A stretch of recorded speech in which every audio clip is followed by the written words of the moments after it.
know when we're good to go. Okay.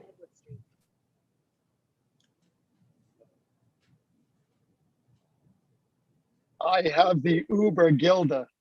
You guys. Morning, Mayor, members of council. This meeting is now being live streamed. Good morning, members of council. Thank you for being here. Okay, I'm going to call the meeting to order and ask you all to rise to the playing of our national anthem.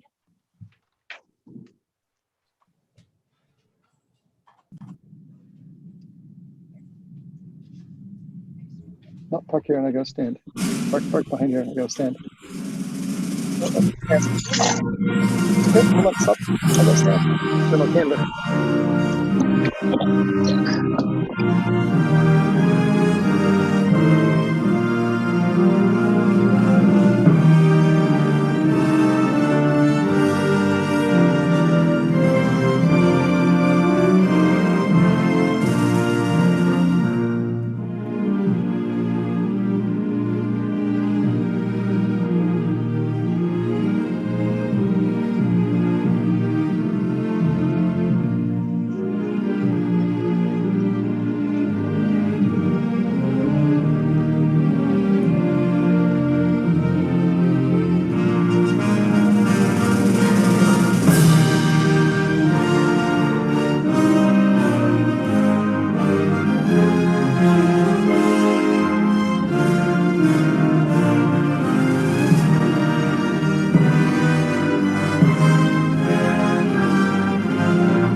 Okay, thank you. Members of council, you have an agenda before you. There's continual regrets from Mayor Barrow.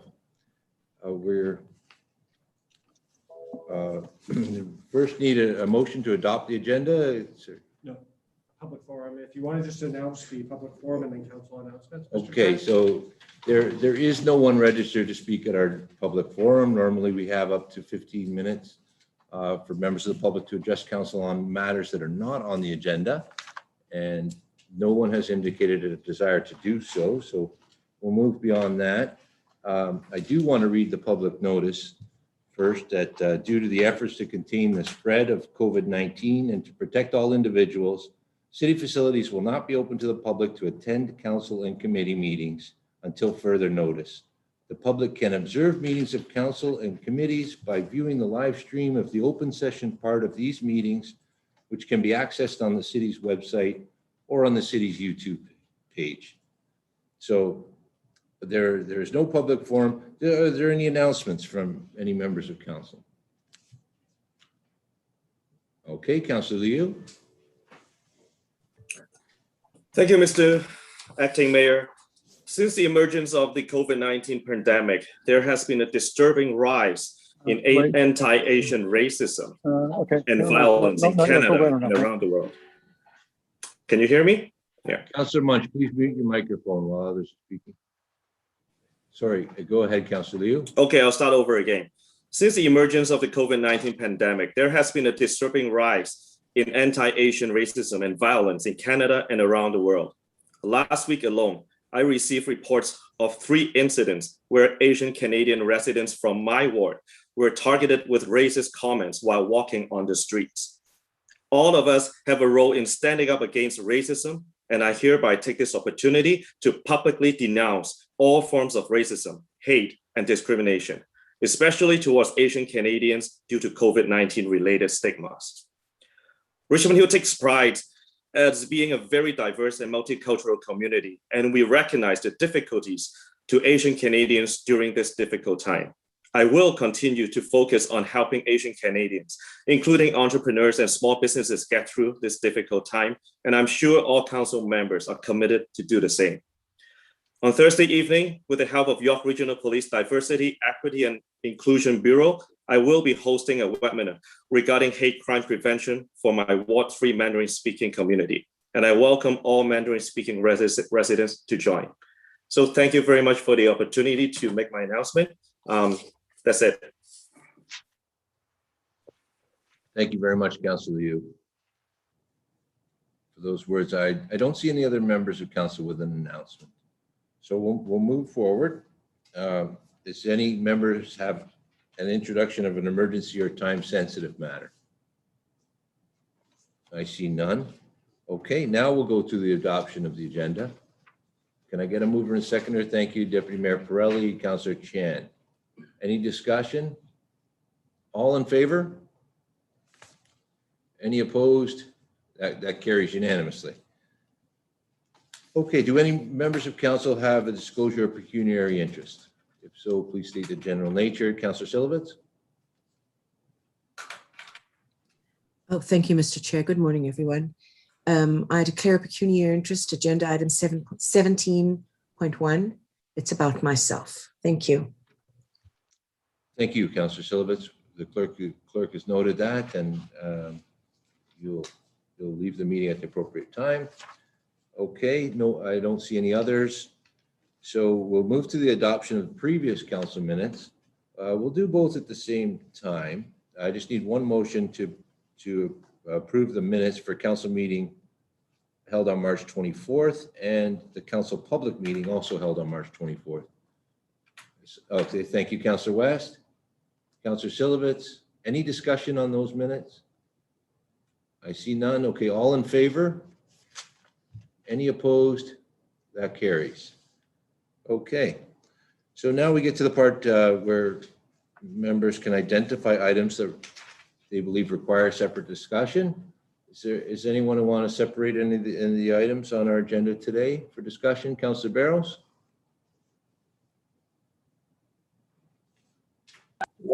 I'd like to pull 13.2, please. Okay. Councilor Pirelli?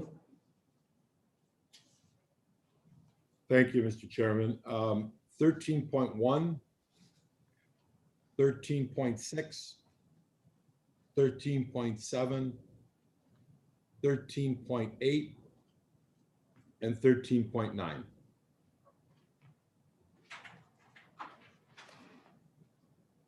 Okay. So that's 5 from Deputy Mayor Pirelli. Anyone else want to separate any other items that have not been separated?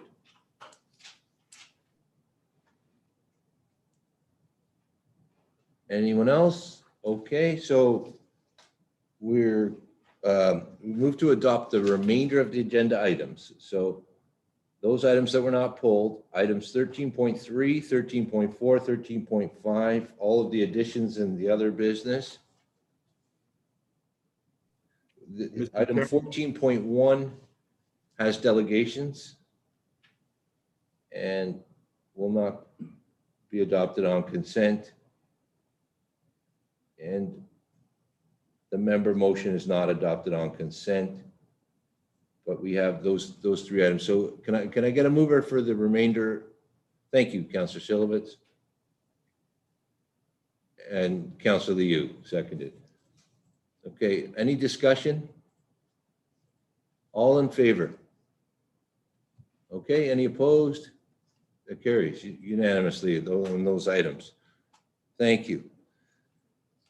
Now, we don't have any public hearings and we also don't have any presentations today. So we move into the delegations and I have 8, 9, 10, I believe, 10 delegations, all regarding the same matter. And of course, for comments.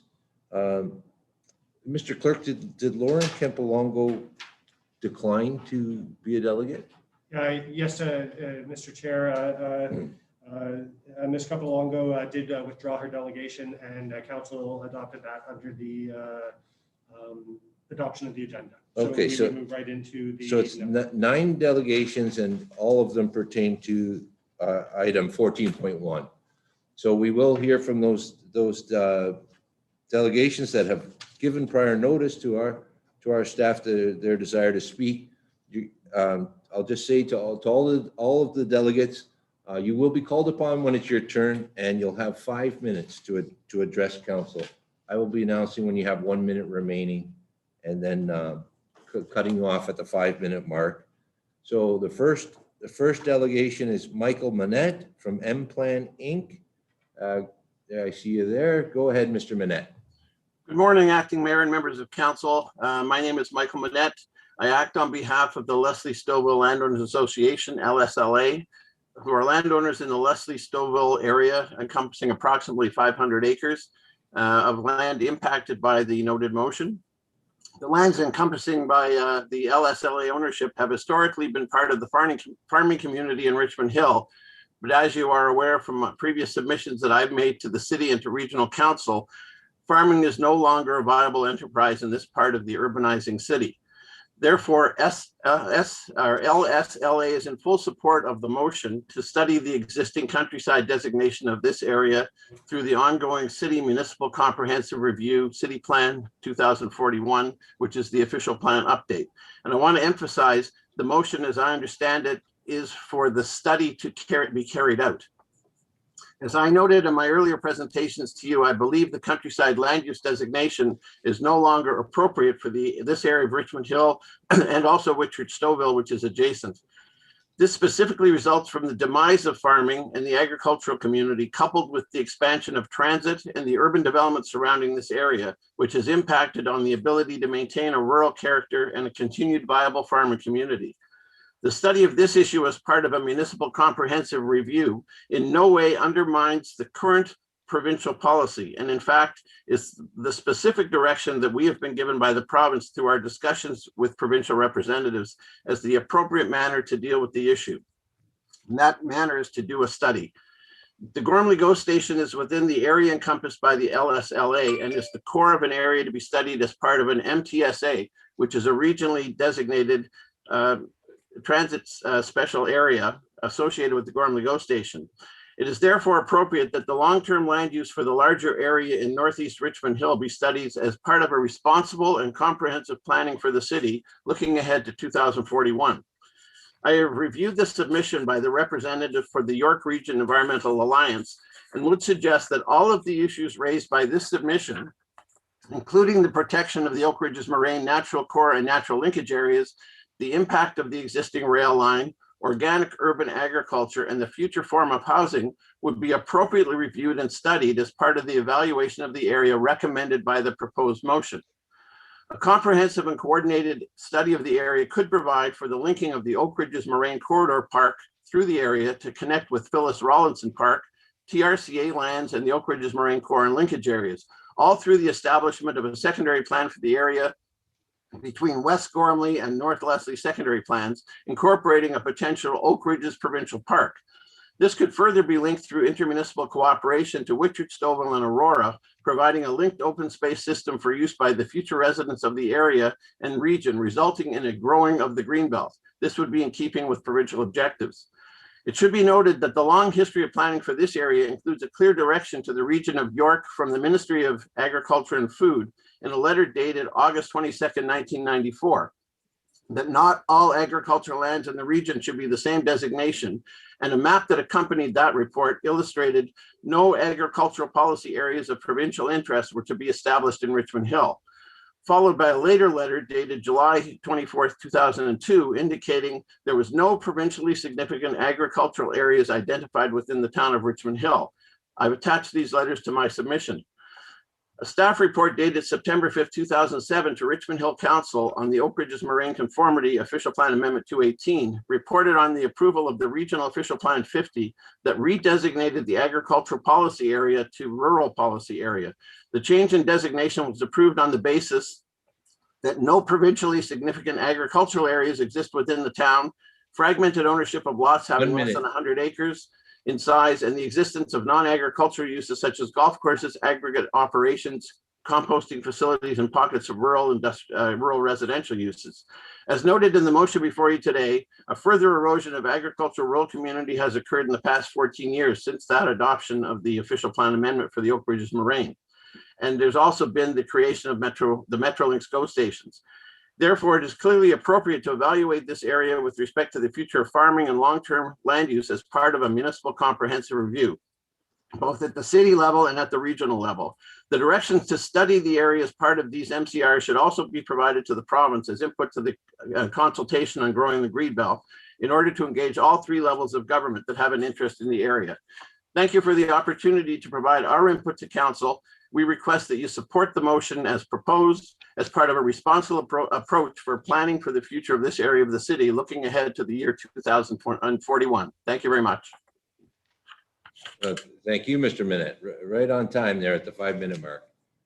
Very good. Okay, then the next delegate is Dr. Sidney Katzman on behalf of the Leslie Stovall Landowners Association. Dr. Katzman, you have 5 minutes. Go ahead. Can you hear me? Oh, yes. We Okay. can, yes. Okay, by the way, I'm a retired dentist, so I'll be happy to help Councillor Munch out if it doesn't work. He seems to be under the drill right now, so he's not here. Good morning, and thank you for allowing me the time to address council.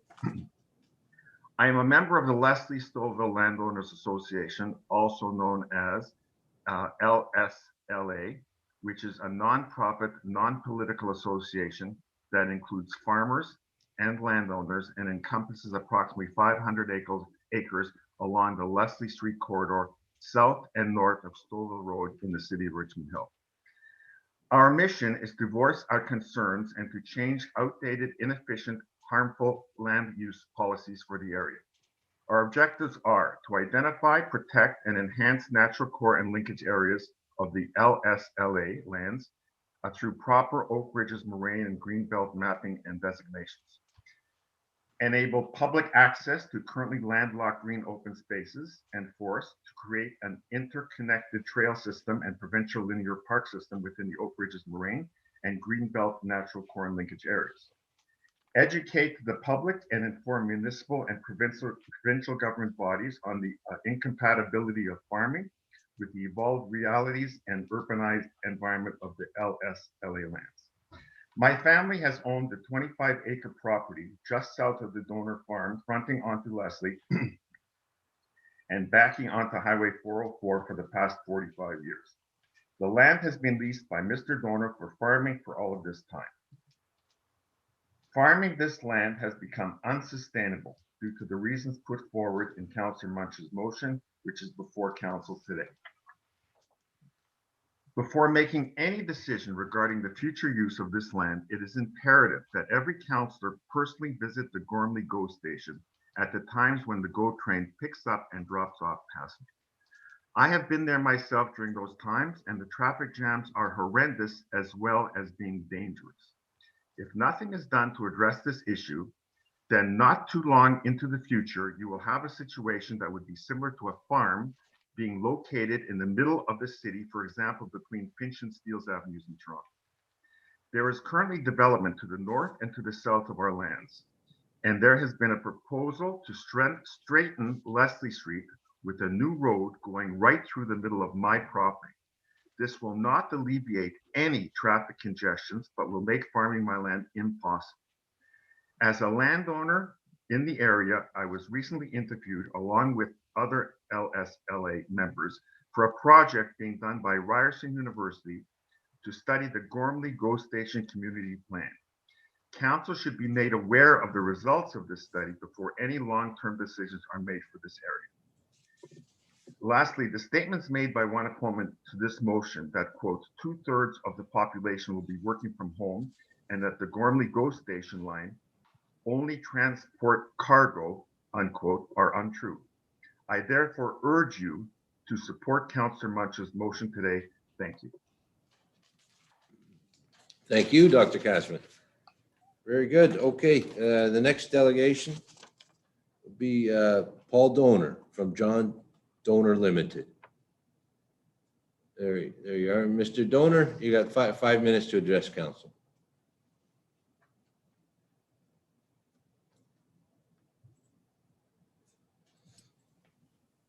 Unmute yourself.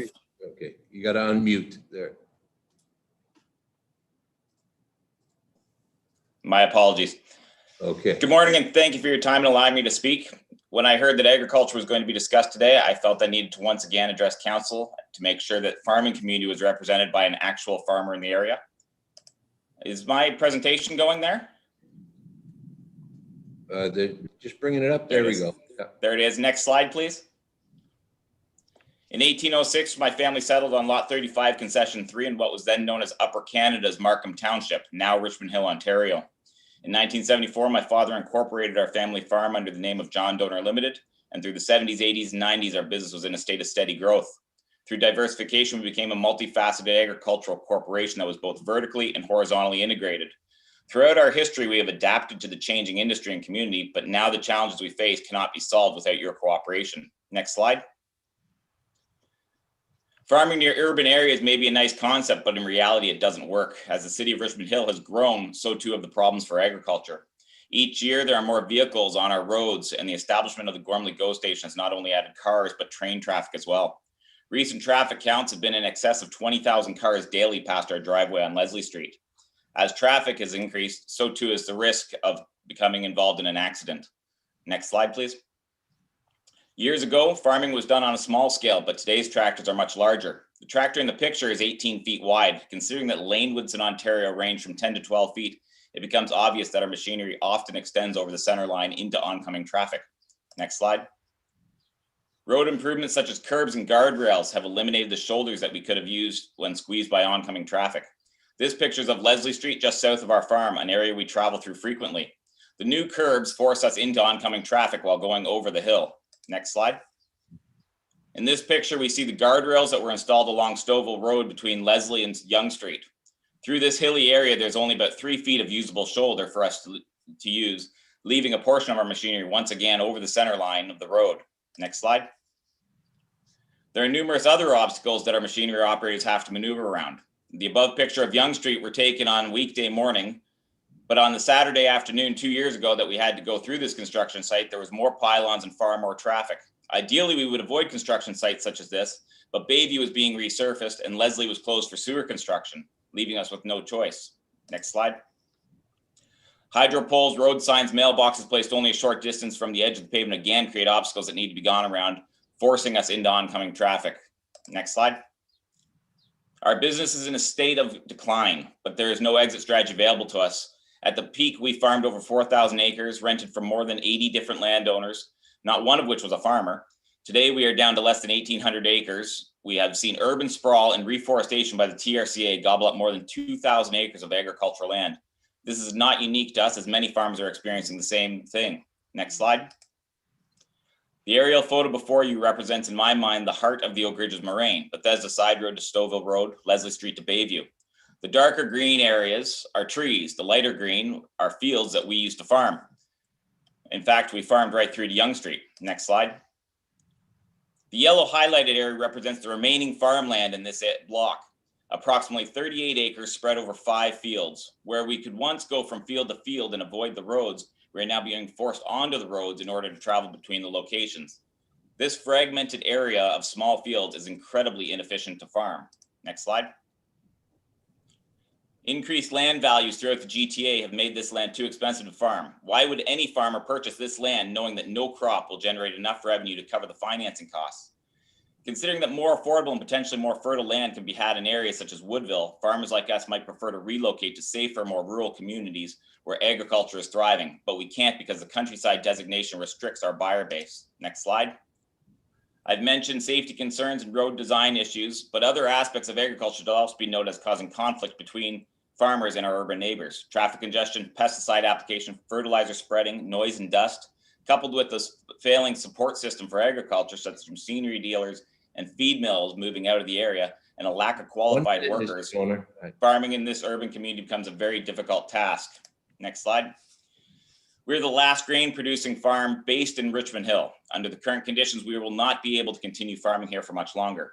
The demise of agriculture in this city is inevitable and will occur during the next 20 years. Therefore, steps should be taken now to plan for it.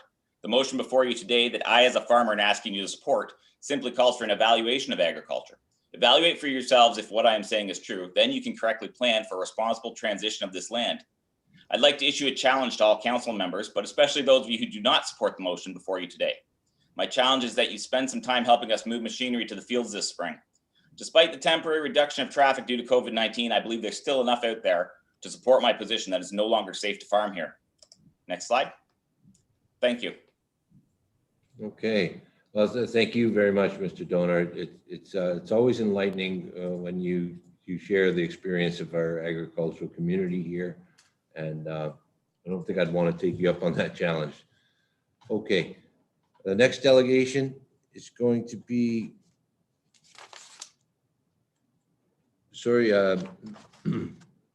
Maxim Tarski from Leslie Street also. Yes, it's me here. Good morning, councilors. 5 minutes. Thank you for the opportunity to speak in front of you. I'm gonna join my neighbors here who just presented you with a beautiful presentation. 2 years ago, councilor made a very appropriate and smart move, and you renamed town of Richmond Hill into city of Richmond Hill because reality on the ground changed. Life is going on, everything is changes. The city of Richmond Hill, it's urbanized, and this reality happening everywhere. It's happening right where we live and have our lands on Leslie and Stouffville area. Mr. Donor being a great friend of ours, and we're dealing with him for a couple of on a couple of properties for many years. I'm quite frankly surprised that they stay there for so long. I understand his father had a passion for the land, but unfortunately he passed away, and it's only a matter of time before they would move their operation some other place, because farming as a business in the area is it's not possible with the amount of traffic we're getting, with congestion near the railroad. And by the way, Metrolinx has plans of increasing their service, making it 15 minutes each way. So it's only going to increase the traffic, and it's only going to make it more difficult to work around it. With all the new housing being built north and immediately south from our properties, we kind of stuck in the middle. And I understand that some people who will be saying, no, you guys have keep on going. They have totally different ideas about farming, and they sometimes confuse farming with the backyard gardening. Backyard gardening can be done anywhere. It's a hobby, it's not a business. We're not talking about hobby here. We're talking about farming business being stuck in the middle of heavy urbanized area with a lot of congestions and a lot of people living in the area. So in this sense, I fully support the motion in front of you. The motion is saying this has to be looked at, that has to be studied. And right now it's appropriate time to study it because City of Richmond Hill and York region in the middle of reviewing official plans. And this official plan is going to determine how we live our lives for the next 20 or 30 years. So if not now, then when? So right now it's appropriate time to look at the area to figure out what has to be changed, what is the best uses for it, and how farming can continue, when and where it can continue on this land or other land. So in this sense, I'm totally in support of this motion, and I believe hundreds of other people also shown that they are in support of this motion, because there has been petition going around, and there is more than 300 signatures on the petition of people who are saying let's do study and see what has to be tweaked and done with these lands right now. I'm not going to repeat all the points that everybody else done before me, because you're all smart people, you understand what's going on. And it's obvious. I mean, you just have to drive there once, to stand there for 5 minutes, and then you're going to ask yourself how it's even possible to have farming here in the first place. So in this sense, that's all of my presentation. Thank you, gentlemen and ladies. Thank you, Mr. Tarski. Okay, the next delegation is Chris Pereira from MBHAR Planning and Design Limited. Mr. Pereira. Okay, I see you there. Good morning, Mr. Mayor, Acting Mayor, members of council. Sorry, I disconnected, but now I'm back. Okay, we can hear you. You have 5 minutes. Perfect. My name is Chris Pereira. I am the principal of MBHAR Planning and Design Limited. I am speaking today in support of the motion being considered by council to review the farming and agriculture in Richmond Hill, specifically along the Leslie corridor between the North Leslie and the West Gormley secondary plan areas. My client, Ms. Christine Yang, is the owner of 11700 Leslie to 11740 Leslie. That is on the west side of Leslie Street within this area. She has recently joined the LSLA group. On her behalf, we formally request that council consider this motion for the following reasons. My client's lands, like other landowners in the area, being located between two secondary plan areas, has become subject to increased development pressure in recent years. As a result of this pressure, land in the area has become increasingly fragmented. I think Mr. Donor touched on this.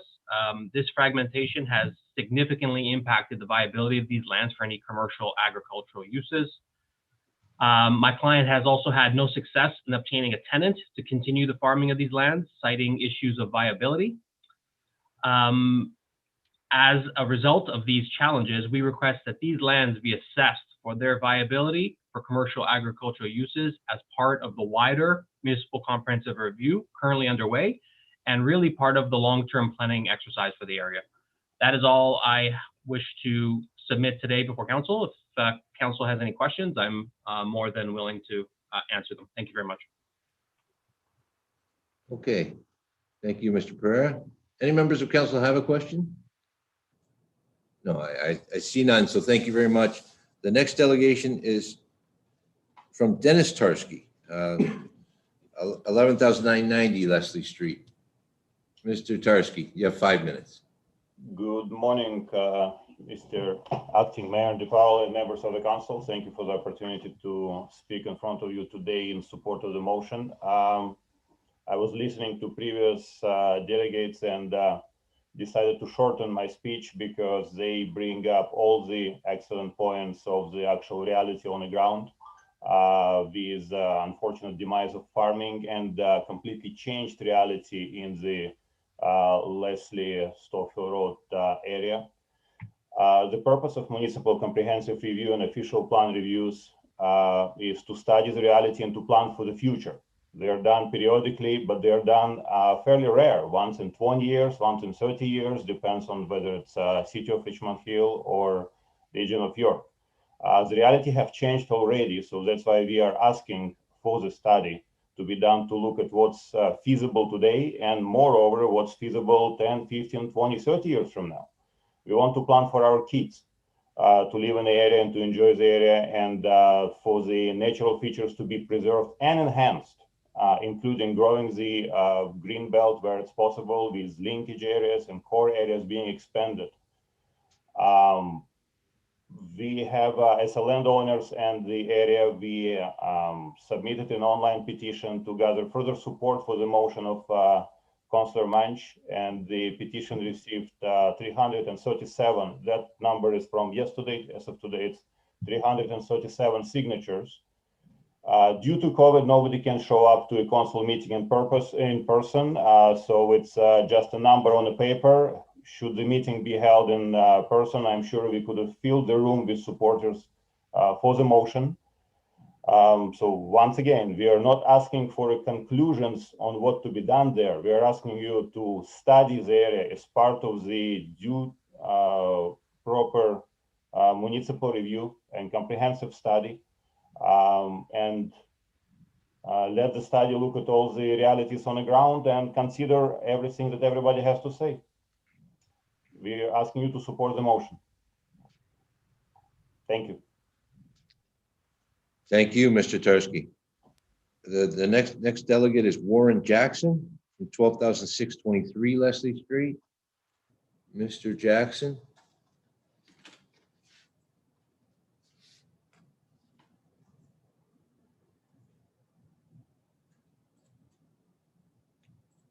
Are you with us? It's Warren Jackson, the next speaker before council. Mr. Clerk, is Mr. Jackson indicated that he is available online? I apologize, Mr. Chair. We've tried to confirm. Mr. Jackson has not signed in to the Zoom invite, so we believe that he's not available. Okay, then we'll move to the next. We have two more delegations. If Mr. Jackson does arrive in in the next 10 minutes, and he'll be able to speak. So the next delegation is from Greg Scott at 13,433 Leslie Street. Mr. Scott, go ahead. You have 5 minutes. Good morning, Deputy and Acting Mayor and members of the council. Thank you for letting me speak today. We have the small bee farm across from Diamondback Golf Club, which is north of Haynes Lake on Leslie Street on the east side. I'm speaking this morning really to support, well, for two reasons. One is to support Councillor, the motion before you, 14.1.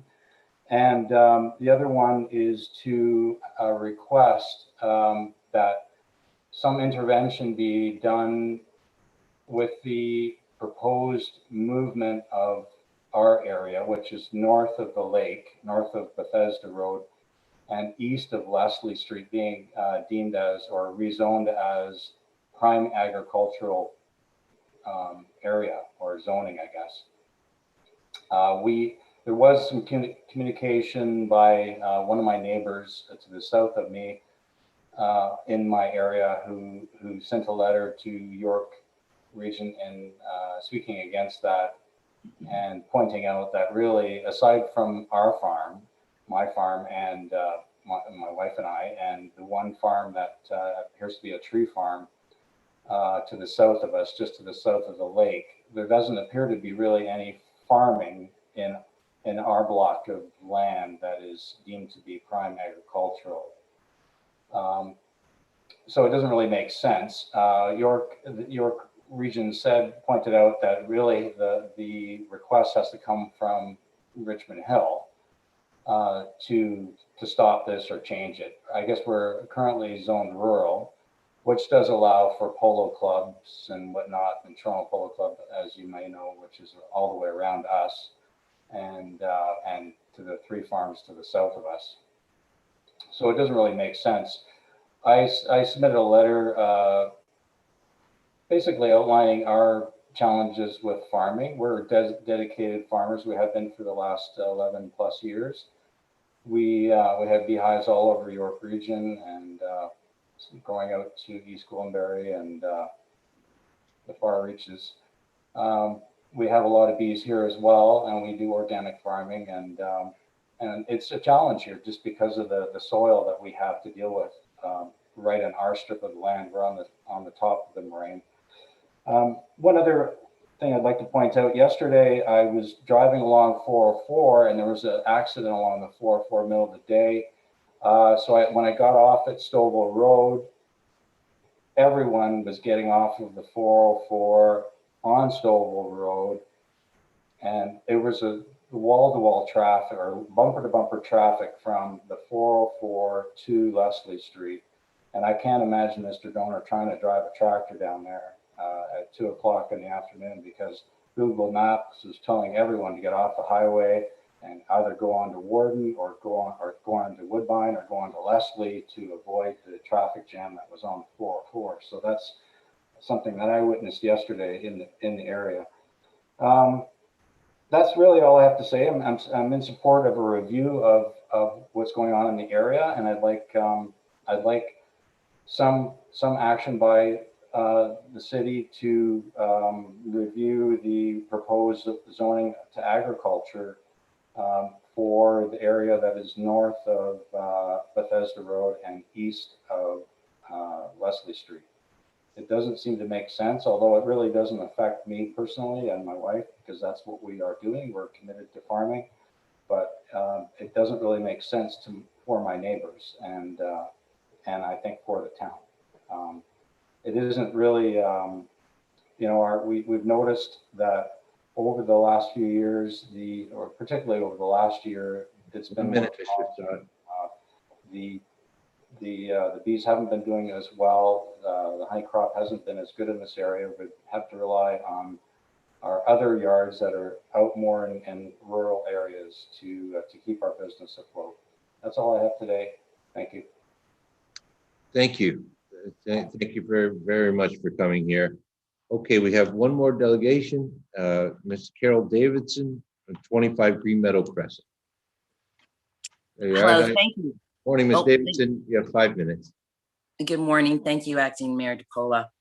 Councillor Munch's motion to review farming and agriculture to change the land designation from countryside to settlement is yet another attempt to ignore the Greenbelt and Oak Ridges Moraine Conservation Plan. Obviously, the end game is to open this area up for development. Richmond Hill doesn't need any more settlements. This council continues to approve high-density development at breakneck speed, exceeding projected population growth long into the future. What is needed are places for existing and all those new residents to connect with nature, see some wildlife, and breathe fresh air.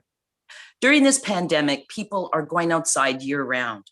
I can confirm the trails and parks in Oak Ridges, my neighborhood, are over capacity, not just on weekends, but daily. Follow some of the community chat groups and you will find many Richmond Hill residents disappointed with the lack of accessible green spaces in our area. COVID-19 changed the world and gave many of us a new appreciation for something as simple as going for a walk.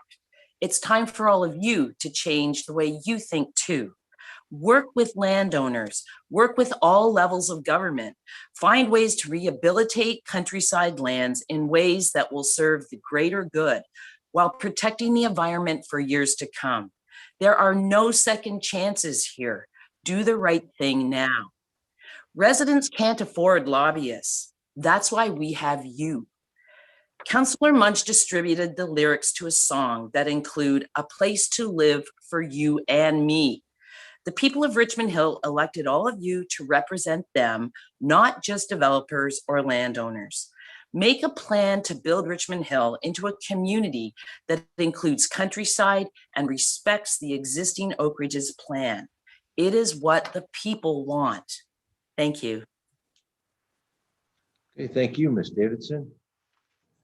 Okay, that comes to the end of our list of delegations for this item.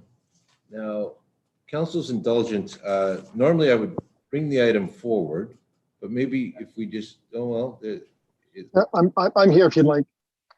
Here's Councilor Munch is here. I hope your dental procedure went well. And so, well, I guess we can bring this item forward, and that would be the right thing to do with all the delegates who just made deposition. So is there any member of council willing to move item 13 point, well, the member motion brought by Councilor Munch forward at this time? Anyone want to move that come forward now, or we'll get to it in the course of business? It'll be the last item. I just thought out of courtesy to those who just made deputation. Okay, I don't see anyone wanting to do that. So we can proceed with the agenda in the order that it was adopted.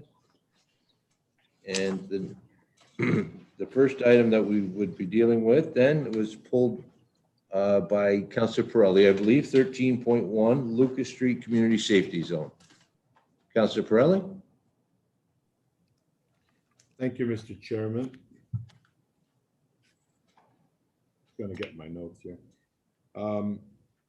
I separated this item for discussion because myself and the local councilor obviously have done a lot of work in this area, and I've had several meetings with the residents. I understand their concerns, but more importantly, Mr. Chairman, I really wanted to thank one member of staff, Mr. Dan Terziewski. Mr. Terziewski has been working on this for many years, very patiently, very systematically, and very thorough. And I just wanted to do a shout out to him because I really do appreciate the hard work that he puts in on a daily basis. And I'm happy to move the recommendations. Thank you, Mr. Chairman. Okay, thank you, Deputy Mayor Pirelli. Councilor West. Thank you, Mr. Acting Mayor. I wasn't going to pull this because I think the staff report is quite clear as to why we're doing the community safety zone and what that will mean for the community. Since we're talking about it, though, I'm happy as the local councillor who has been working on this now for quite some time to second it. I will say I too appreciate the work that the transportation staff have been doing on this for quite some time, and I think that the staff report lays out the benefits of doing this, and I think it is a good solution based on the situation that has been very, very, very well studied in that area. And I would hope that also through the traffic operations study motion that I put forward a number of months ago, that more things like this can happen in more areas as it's needed to control and make sure that the traffic works properly. And I think ultimately that is the larger value to the whole community of being able to have more tools in the toolbox to make sure that we're being more proactive as we grow and in at this time now to help with traffic. So that's all I have to say about that. I again thank you to staff, and I can't wait to get this and other things implemented as soon as possible. Okay, thank you very much. Councilor Barrows, did I see your hand? Anyone else here? Councilor Barrows? I had merely just wanted to raise my support, and if there was going to be no one else seconding Deputy Mayor Pirelli's initiative, so I've got no further comments. Thank you. Okay, very good. So I don't see any further discussion. All those in favor of the motion? Okay, are there any opposed? Okay, that carries unanimously. We move on to item 13.2, and it was Councilor Barrows, I believe, that you pulled this one. Go ahead, Councilor Barrows. I did. Thank you very much, Mr. Chair. The motion has been provided to the clerk, and it reads very similarly to the recommendation, save and accept. It says that it be approved. We've got many of street names within our great city that are named after people, and this particular street naming is no different than many of those. So I respectfully move the recommendation as be approved. Okay, thank you. Is there someone that wants to second this at this time? Okay, Deputy Mayor Pirelli. Any other speakers? Okay, go ahead, Deputy Mayor Pirelli. Thank you, Mr. Chairman. I want to thank Councilor Barrows for making the motion as he has. I just want to provide, I was kind of hoping the mover would have put a little context behind it, because I'm sure all members of council have read the report. And I just want to highlight a few things in the report. So the applicant, just so we know, is complying with all of our policies, save and accept only one, which they kind of do, and that's what I wanted to explain. They kind of do conform with all of our policy, and it's staff's interpretation of that where I guess they had to move for non-support. But I'll start at the beginning. The first thing that's important is safety. Safety is paramount for our first responders. And when they came with the name of Chiara and Davide, staff very efficiently and effectively pointed out that there were other similar names in other jurisdictions that could have been confused, because not everybody who calls 911 knows which jurisdiction they're in if they're not from that area. So they say, I'm here on David Street or Davide Street, so it could be confusing.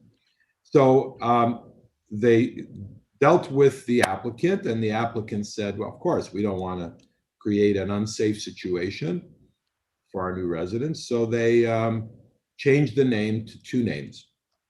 So Chiara Rose and Davide Nicola. And so therefore, the region and the fire department had no issues with, you'll read in the report, they had no issues with that. The other policy says you shouldn't have two names if you can get away with one. Well, they satisfied that condition because you have to have two names in order to not have that confusion. So that's acceptable. So I guess what it really came down to was this 50% of the street names should be named after significant events or people and so on and so forth. And we could have a debate on the significance of naming somebody after a person. But the reality is that in this case, I believe they also meet that requirement. I think that's why the mover of the motion recommended that we approve it. So just to explain, they have a phase 1 and a phase 2 of the project, and they have 4 streets total.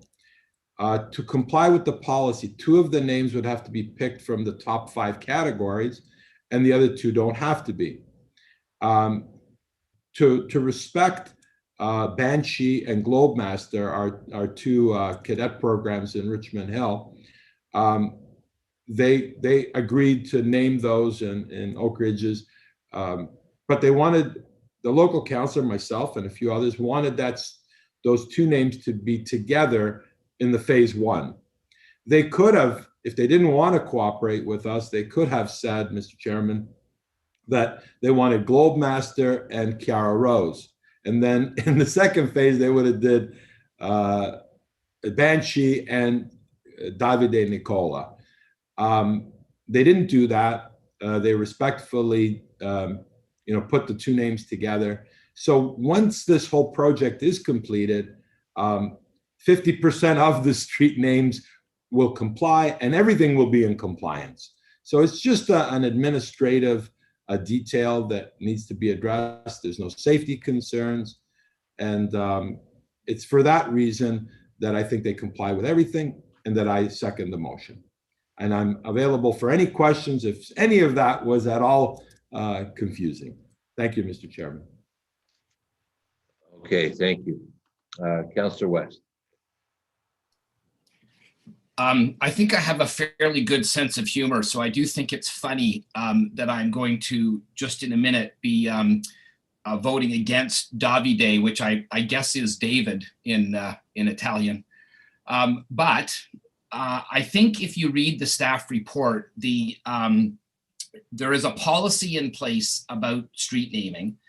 The staff who we have hired to implement that policy and study all of these types of things have suggested that those names are not in compliance with the policy. Our job as councillors is to administer policy, and I think right now we would not be well advised to be picking this battle about street naming to be going against policy.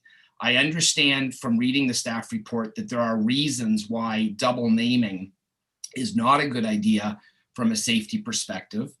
But I think, the other thing after saying that, and I think that's the most important thing in this, probably in this case, is the policy part and the safety part. But I also believe, and this is not maybe the time for the discussion, except that it relates to this, is that we have a real opportunity when we're naming things to be naming them for events and things that have happened in Richmond Hill to honor our past and to make a more vibrant community as a result. And the policy does do a reasonably good job in ensuring that at least some of the street names have something to do with the community. But I actually don't think it goes far enough. And maybe at some point in time, I should put some effort into trying to change that to make sure that we are naming things in a more appropriate way. I had a recent experience where a number of people really commented on how much they appreciated the naming of one of our parks that we just did recently after, after something that was very much in tune with the area that the park exists in. And I thought, that's the reason that we name things in a way that has to do with what's going on in the community in the past, because it adds that extra dimension and richness to the community. And I really think that there's no way in the world that this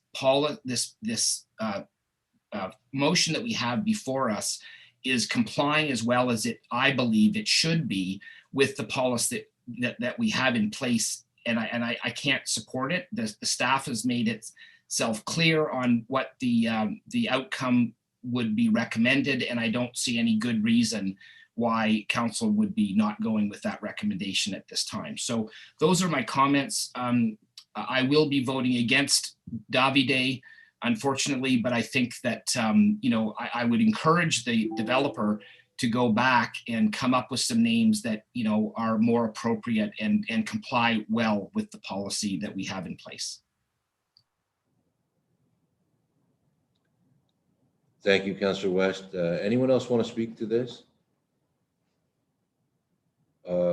Okay, so it looks like both Deputy Mayor Pirelli and Councillor Barros on a second round, and just at this point, I do want to speak also. You go through the staff report, and when I'm looking down the road, and I understand from many years in council that street naming can be contentious at times, and all of our naming policies and naming of buildings, and it sometimes seems a little bit petty, but I think the safest way to proceed is to adhere to the policies that we have, and we create those policies for a reason. And in fact, I think the mover of the motion is the one who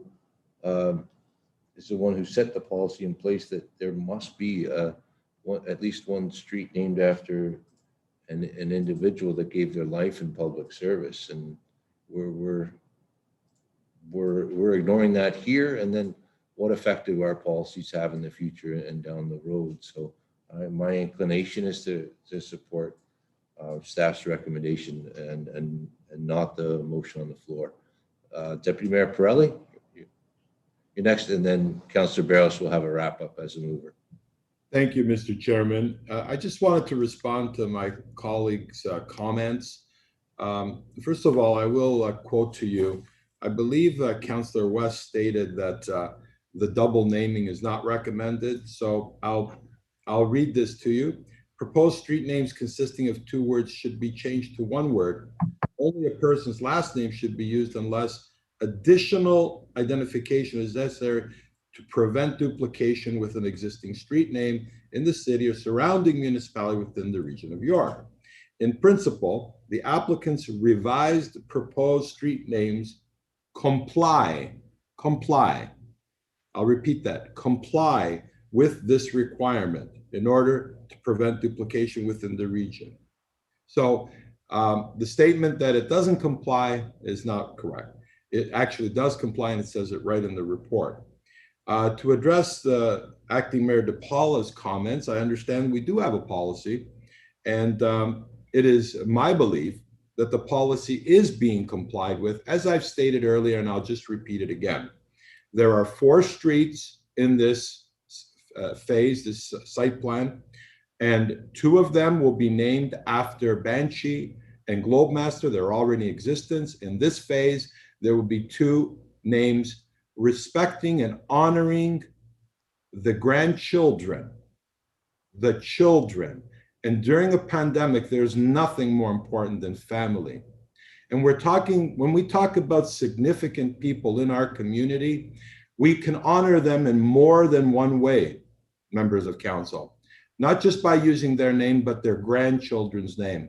And I can tell you that the grandchildren being named here are those of a very important public figure in our community. His name is, and we all know him, they named a hospital after him, Cortolucci Vaughan Hospital.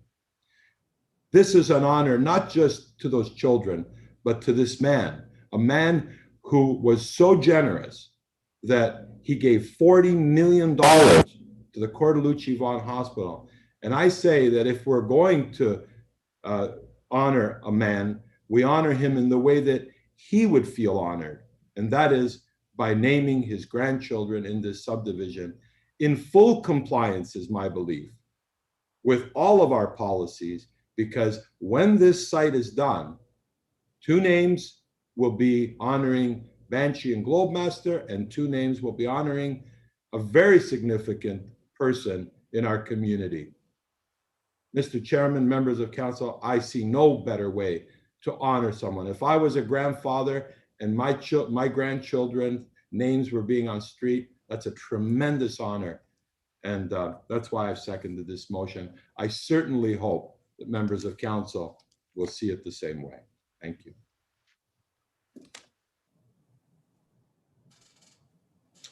Okay, I see, Councilor Barros, you've got wrap up. Thank you, Mr. Chair. So when it comes to street naming, yes, I did move a motion in the past to change our policy. What we did not do as council, we did not give staff delegated authority on street naming. We created a policy for them to work through names, but we said we still want the final decision. That's what we said as policymakers. Otherwise, like the sign policy, the sign policy is delegated authority. We've said, we don't want to get involved in that. You just deal with it. And in the sign situation, the appeal mechanism is the applicant come to tractor trailer. Councilor Munch, I've already asked you to please mute your mic when you're not speaking. Sorry, Councilor Barros. Thank you. So in the sign situation, we said, no, the appeal process is you can come to council. We did not do this in the street naming. We said, bring us everything and tell us how it sits within the policy. But in the end, we'll decide if we want to do it or not. So I don't see this as being any issue. If any member of council wants to bring forward a park or Mr. Clerk, can you have count? Okay, thank you. If any member of council wants to bring forward a naming for a street or a park, by all means, bring it forward, articulate your case to the members of council, and let's move forward. But when I take a look at some of the naming, admittedly, we have done a poor job as council in setting up any kind of a repository for what the names mean. One that comes to mind is Linda Margaret Crescent. I don't know who Linda Margaret was. If you go to the city's website, there's no description of who Linda Margaret was and what she did in Richmond Hill and why we named the street after. Carmela Crescent, Marzilli Road. Some people may know the local real estate agent, but some may not. Baif Boulevard. Do some of you know that Baif is actually the developer?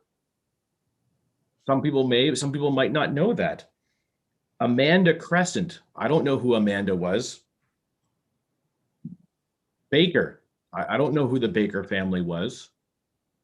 But what's the issue here? I don't see an issue. We've got two names that comply with the policy. We have tons of streets that have two names. Old Colony, that's two names. So I would ask for my colleagues' support on this. Let's just move forward, get business done. Thank you, Mr. Chair. Thank you, Councilor Barros. Okay, I'm going to call the vote on the motion here in item 13.2. It's moved by Councilor Barros, seconded by Deputy Mayor Pirelli. Recorded vote, Mr. Chairman, please. Okay, recorded vote is being requested. So, Mr. Clerk, over you. It would probably be helpful if you put the motion on the screen. I think it's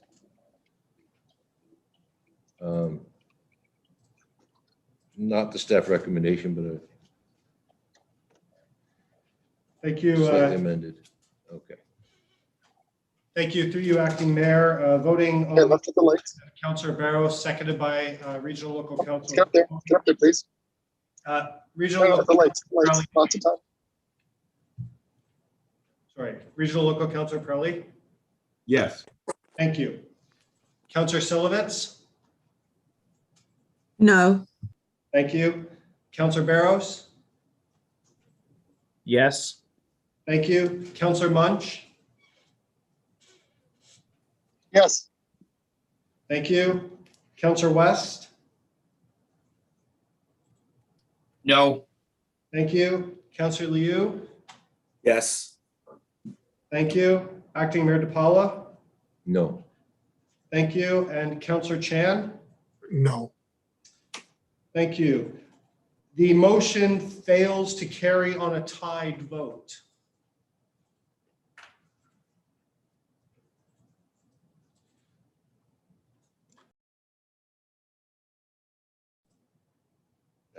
With that,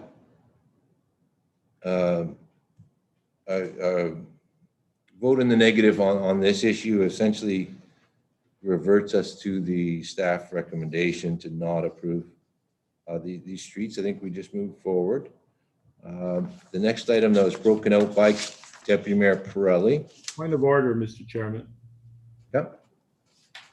I don't believe it reverts us back to the staff recommendation. Well, we could get clarity on that, please. No, it doesn't, but it just has a similar effect. Okay, item 13.6, Deputy Mayor Pirelli, you broke this one out. Mr. Chairman, I would ask for indulgence on this matter. We now have an issue. These people need to have street names. They don't have street names now. So for those of you that have voted against the names of the people that own the land, for the very reasons that we pointed out, now don't have names for their street, which means they can't move forward. The people that they've sold property to won't be able to move in, and we are essentially displacing dozens and dozens of families and causing a real logistical issue.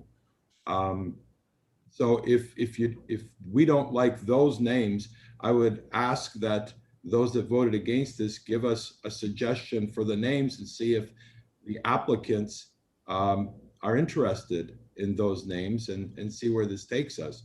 But okay, well, rather than us to be debating names on the fly here, first thing I'd like to ask is there someone willing to move the staff recommendation? Because that will get us where we need to be. Councillor West, anyone willing to second Councillor Silivitz? So now we have a motion on the floor for the staff recommendation.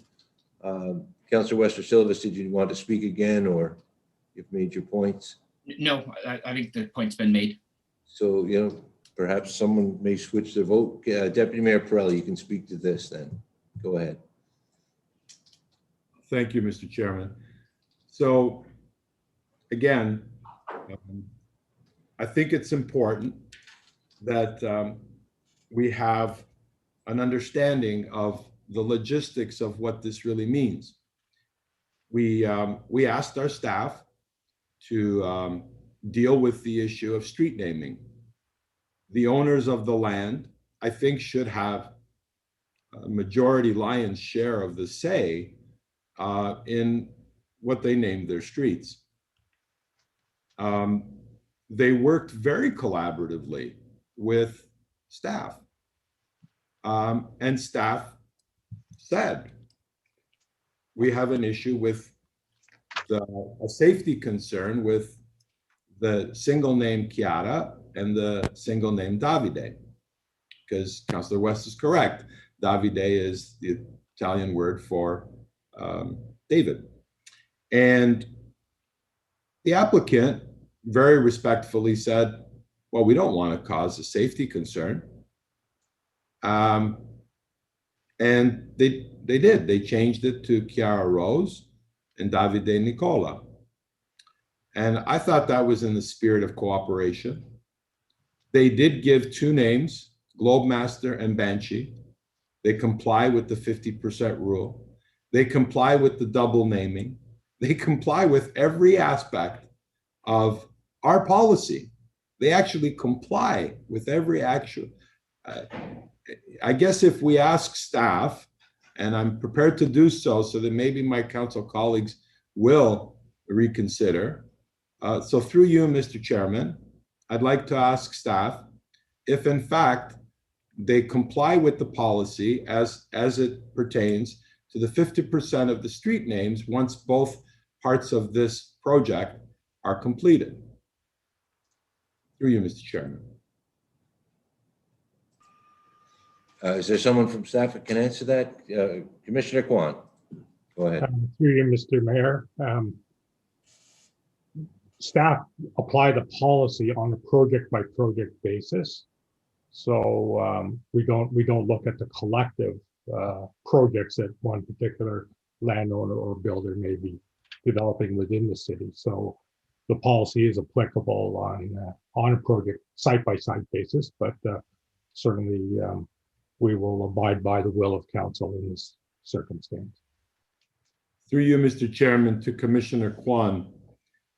Just can you clarify for everyone here that the applicant, when they did Banshee and Globe Master, they would have been in 100% compliance with the policy if they chose one of those names as Globe Master, for example, and the other one is Kiara Rose?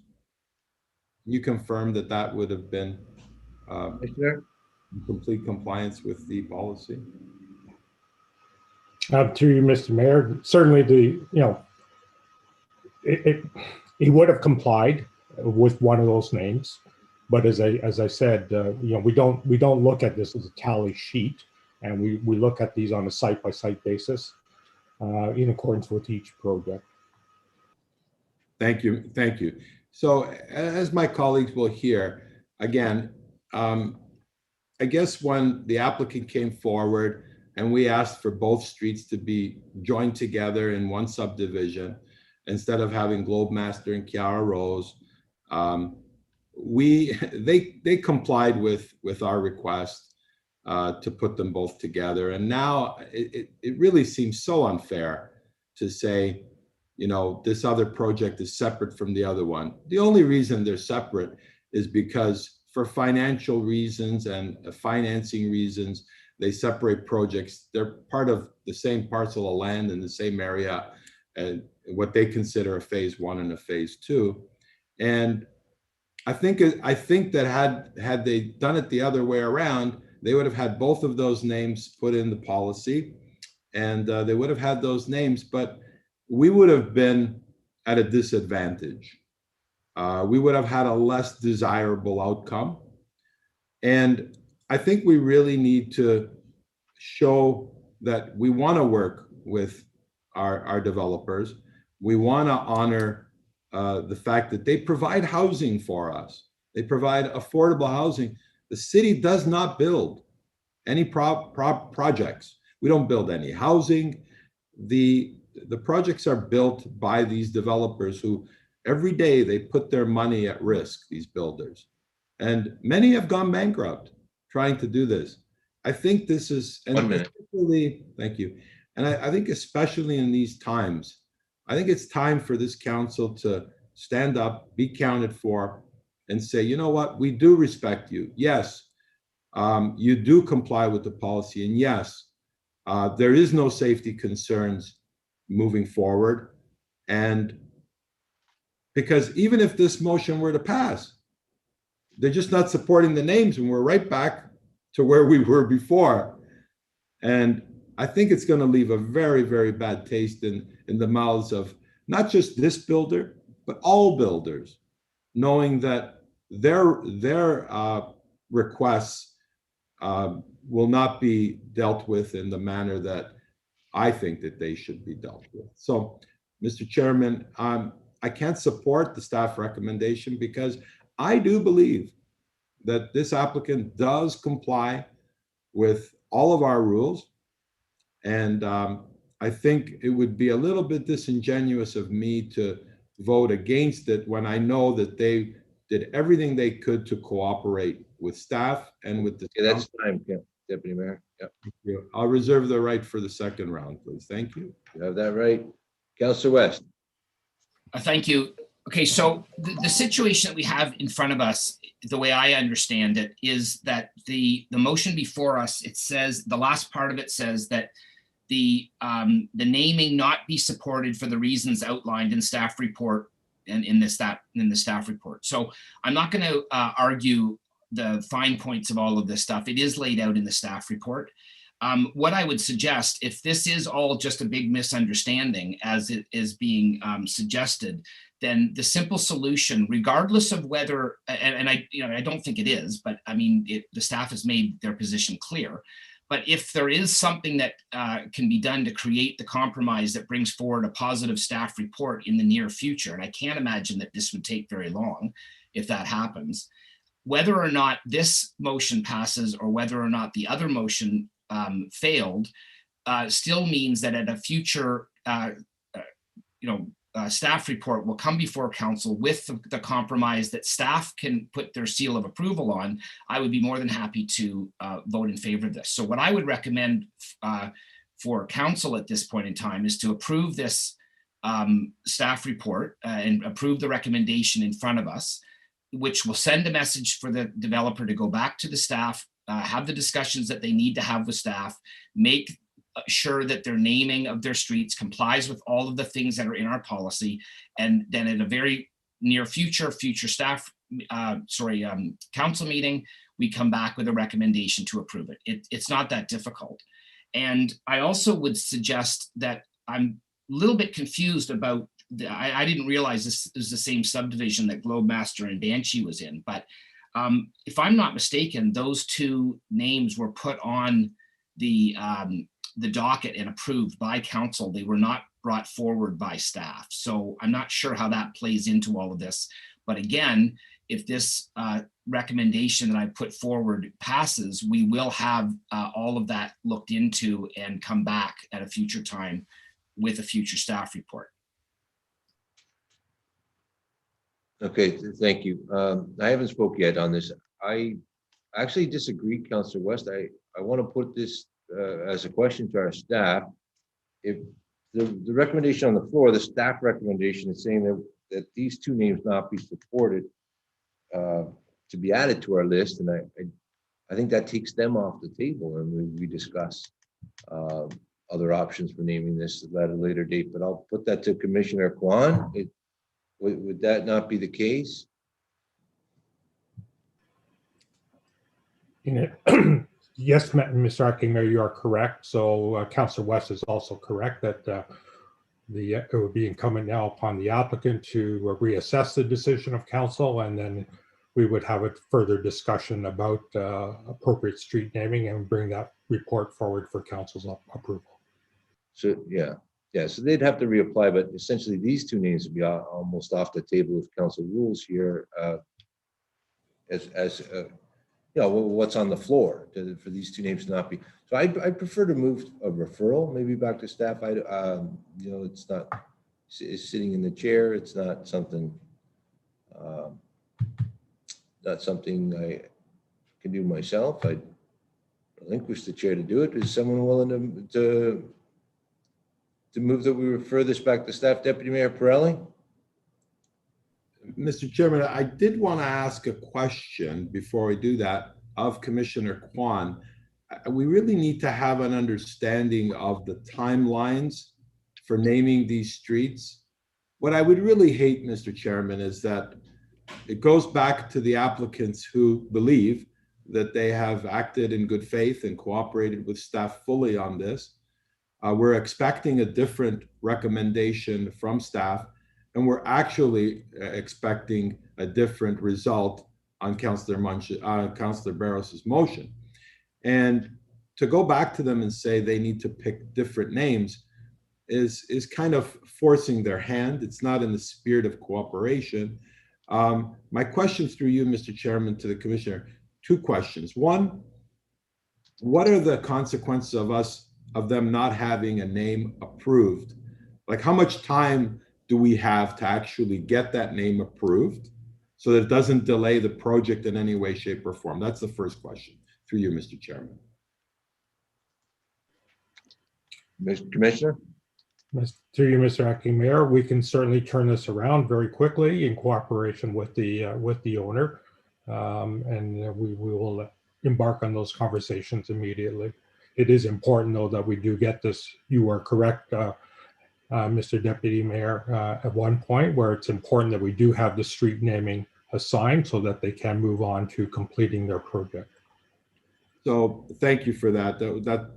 so it's kind of important that we do it sooner rather than later. I understand that.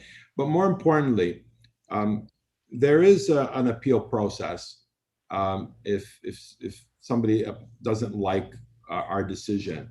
What does that add to the timeline if they decide that, you know, we think it complies with the policy and we really, you know, don't agree with a council's decision, and they want to have LPAT review this. And I think people should always have the right to an appeal. How would that appeal process affect? In other words, is there a viable path forward for them to appeal and have somebody make that decision without it impacting the project and actually killing the project? Through you, Mr. Chairman.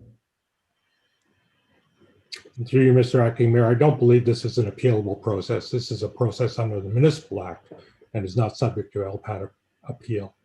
LPAT appeal would only be related to the technical matters of the site plan, the design, and the planning performance, not necessarily the street naming.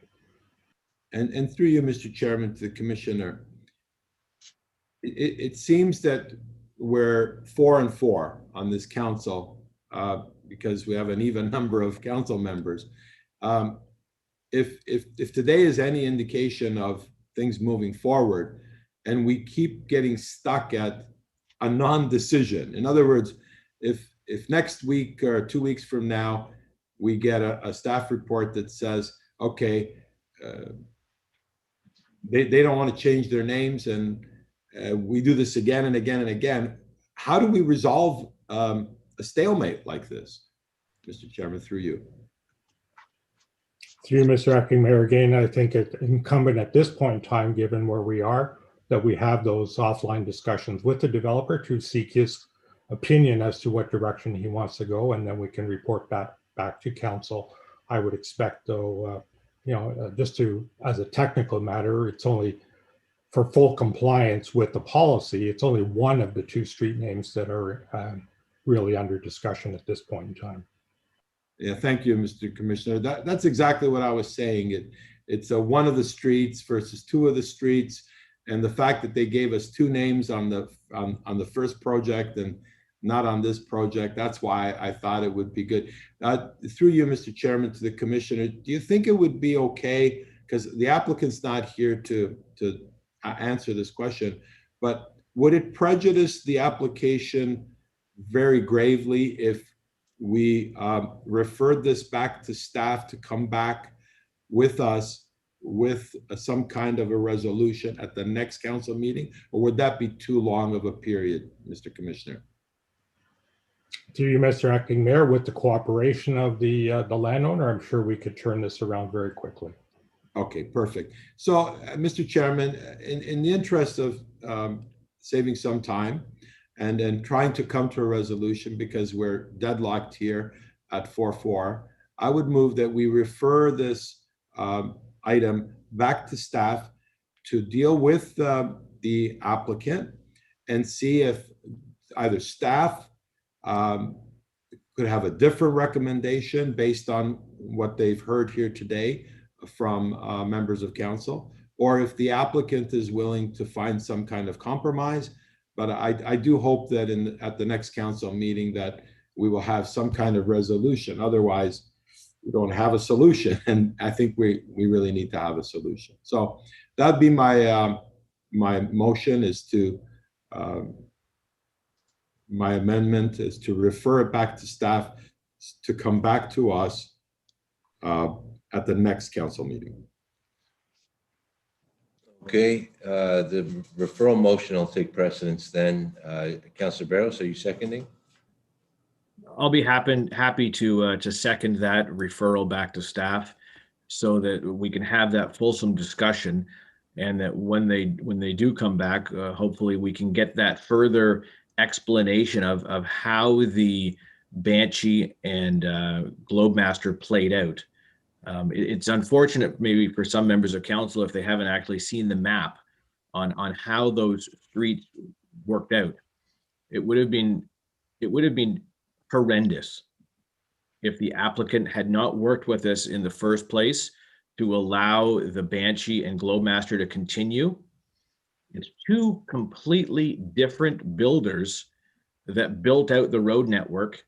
And you would have driven halfway through on Globemaster, and then the road would have turned into Davide in a straight line. But instead they said, nope, nope, we want to respect council and we want to respect the air cadets. So we'll allow the street naming to go through. And it made sense.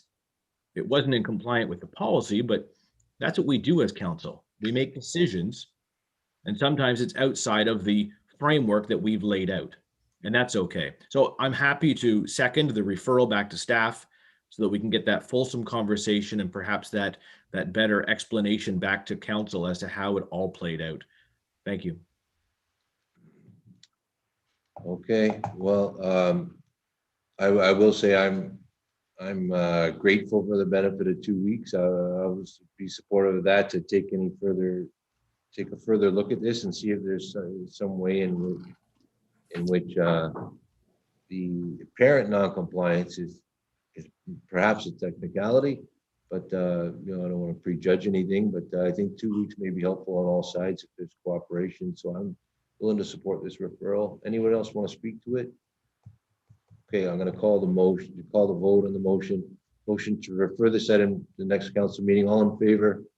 Okay. We're not split at all. We've got unanimity there. Unanimous on the referral. Very good. Okay, next item, again, split out by Deputy Mayor Pirelli, is 13.6, request for comments on a site plan application. Deputy Mayor? Yes, Mr. Chairman. I'm just curious here.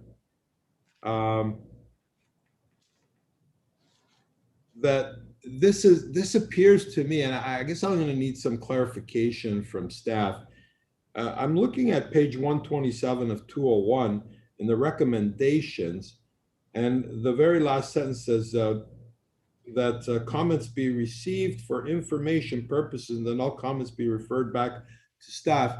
This sounds like a council public meeting, and I'm just curious why we're having this discussion here today, and what is staff really suggesting to us. And the second part to that question is about servicing allocation. If we haven't agreed to the site plan, why are we then talking about servicing allocation? So through you, Mr. Chairman. Okay, Commissioner Kwan. Through you, Mr. Acting Mayor, in accordance with council policy, all proposed developments along arterial streets, which of course Yonge Street is our primary arterial street, we are required to bring a report on a site plan matter to council for comments. As you're aware, the site plan approval authority, however, has been granted by council to the commissioner. In an effort to streamline the process, also though, we've asking for council's authorization to have the servicing allocation delegated to the commissioner rather than bring a separate report at a future date to council. So what you're saying, Commissioner, through you, Mr. Chairman, is that your request does not comply with our policy. Service allocation usually comes to council, and you're asking for us to change the policy to give you the delegated authority to do that. Through you, Mr. Acting Mayor, that would be correct in an effort to streamline the process. Very interesting that we just discussed something about policy, and any change to that policy was strictly adhered to the policy. But here, we're willing to forego the policy to try and streamline and make something more efficient. I just thought I'd bring that up, members, for your consideration. I don't know. I don't think we should change policy. I think if the policy is that the commissioner is required to bring a servicing allocation to council, then I believe we should remain consistent and bring that policy to council at the appropriate time. I don't think that we should give that delegated authority unless somebody can convince me that it's more appropriate to deal with this today and give the delegated authority contrary to policy. But so I'll move that we don't give the servicing allocation delegation to the Commissioner of Planning, and that report come back to council as per policy. Thank you. Okay, so in recommendation B, you're saying that the subject lands not be delegated to the Commissioner of Planning and Infrastructure. Okay, Councilor Barros? Thank you, Mr. Chair. Through you then to the Commissioner of Planning. My question is, and I'm hoping it might help with the question that Deputy Mayor Pirelli asked about servicing. Mr. Commissioner, I know that sewer capacity was an issue a number of years ago when we put in interim growth management policies and all kinds of things to try to sort out who could get some of that limited hookup. Are we still in that situation where we have to very diligently count each and every toilet connection, or have those issues been fixed with regional sewer capacity upgrades? Commissioner? Through you, Mr. Acting Mayor, it is still a policy. There's still a policy compliance regime in regards to sanitary servicing capacity, notwithstanding the upgrades in the plant and the overall YDSS system. Just if I might take a moment to further elaborate, though, on the recommendation to delegate the authority to the commissioner, I'll note on page 6 and 7 that staff have already done the compliance exercise as far as the servicing allocation. And based on that preliminary analysis, the applicant has already complied with the policy. So rather than bringing back a separate report to just reaffirm that, we are recommending that we do this in one shot.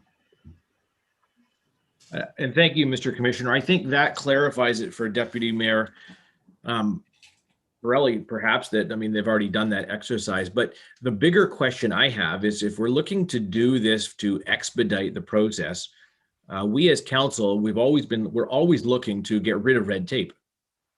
So, Commissioner, is it in your work plan? Is it in your work plan to deal with this policy? Because I think, correct me if I'm wrong, it's just an old policy that we still have that needs to be either just abolished or reworded. Because, I mean, you referred to, when I asked my question, well, it is still a policy regime that we have in place. But the question is it an efficient policy regime we have in place? Is it there and it actually benefits the residents of Richmond Hill anymore? Through you, Mr. Acting Mayor, there is, in my view, still some benefit at this point in time, given the fluid nature of the city proposals or proposals before the city. If there was full compliance in all respects with OP policy, perhaps the impact would be not as significant. This recommendation is not, however, inconsistent with more recent previous recommendations that we have made to council, where there is a clear path forward, and the applicant has worked with staff to satisfy all of the policy objectives going forward. We've tried to minimize the number of reporting opportunities to council. Okay, thank you for that. So as I understand it correctly, then you're only asking for delegated authority on this application because you've already done the work and you and staff have ascertained that this application is in compliance with the policy, and to expedite this application, you're asking for the delegated authority. To you, Mr. Acting Mayor, that is correct. I'm okay with that then. So I don't know if the mover learning that new information is okay with it, or if the motion still stands. Well, If you're not seconding, Councillor Barros, then we need a seconder. Otherwise, I'm going to be asking for someone to move the staff recommendation. Well, I'm asking, Mr. Chair, I'm asking if Deputy Mayor Pirelli is still hard on that particular point with the explanation that's being provided. I just want to ask a question through you, Mr. Chairman. Okay, well, no, I won't allow that. So Councillor Barros has the floor. I said I'm he's willing asked to a question of you. I said I'd be willing to. Do you want willing to to second, go forward with your motion or change? but I want to know if Deputy Mayor Pirelli wants to just leave it as the staff recommendation, given the new information we've received. Deputy Mayor, do you? Yes, I'd like to ask a question of the commissioner. I had to leave for a bio break, so I didn't quite catch the entire. Okay, so you have a motion on the floor that's not seconded. That's where we're at. Councillor Barros has the floor. He asked you a question. Sounds like you don't want to change your motion. Let me, if I still have the floor then, thank you, Mr. Chair.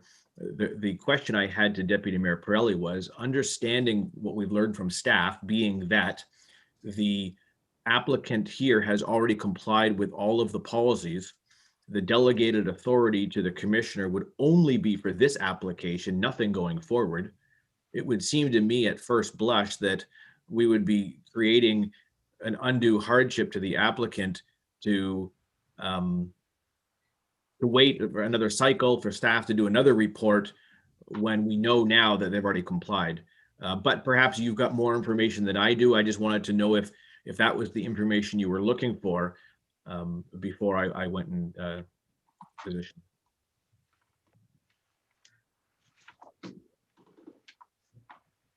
Deputy Mayor, do you want to offer any answer to Councillor Barros? Yes, the question I wanted to ask through you, Mr. Chairman, of the commissioner is. Okay, Deputy Mayor, you don't have the floor to ask questions of the commissioner. Councillor Barros, he seems to not want to answer. Are you seconding this motion, Councillor Barros? I'll second the motion with that change. But I think it would behoove the chair to allow the mover to get the clarification necessary. It would seem to me that he's trying to get to the exact same place that staff is at. And for some reason, I don't know why you're hindering that process. You have the floor. I don't have a motion on the floor. I'm not trying to hinder any process. Actually, there is a motion on the floor, Mr. Chairman, and Councillor Barros has seconded that. I have a seconder, and he has seconded. So request to speak. Okay, if this motion's been seconded, you'll wait till a second round. Councillor Barros, did you second or not? I seconded it, and I said I would like to have Moved and seconded. Motion clarified. If we want to leave the motion the way it is, or refer it to the staff report. But for some reason, you're trying to hinder the whole process. We're going to have a whole round of speakers. Then we're going to have it come back to Deputy Mayor Pirelli on a second point. He's then going to perhaps change the motion. Then everyone's going to have an opportunity to speak again. I don't know why you're trying to draw this meeting out, Mr. Chair. It's simple. Just let him ask his question. Mr. Clerk, how much time is remaining on Councillor Barros' time? You got 2 minutes left, Councillor Barros. What else would you like to say as seconder of this motion? I want to know, Mr. Chair, why you're being difficult when it comes to a simple situation here. That's I don't think I'm being difficult. You're not being difficult. That's my opinion, I guess, then. Outside of delaying the meeting any longer, as it appears you're trying to, I have nothing more to add. Thank you. Okay. Councillor West, we got a motion on the floor. Okay, I'm confused. I thought that Councillor Barros's second was contingent on Deputy Mayor Pirelli adding the Part B to the recommendation. Can you just let me know? What I was going to say is if a motion is not on the floor for Part A and Part B, then I would be willing to move that motion. If the motion is already on the floor, my question would be, how would we get Part B into the discussion, given that it wasn't moved initially. I'm not sure procedurally how we would do that, but I think it's important that we do, and I would like to ask for that answer if that answer is relevant. But I guess Part A of my question is the first part. Okay, so Commissioner, we've got a motion for recommendation A.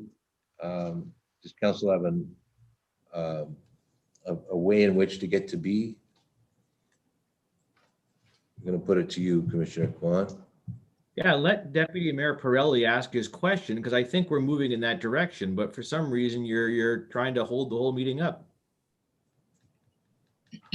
Okay, so Councillor West, we'll go to the mover. So if there is, sorry, Mr. Chair, if there is a motion on the floor with just A, can I ask a question to the clerk as to how I would be able to get Part B put onto this?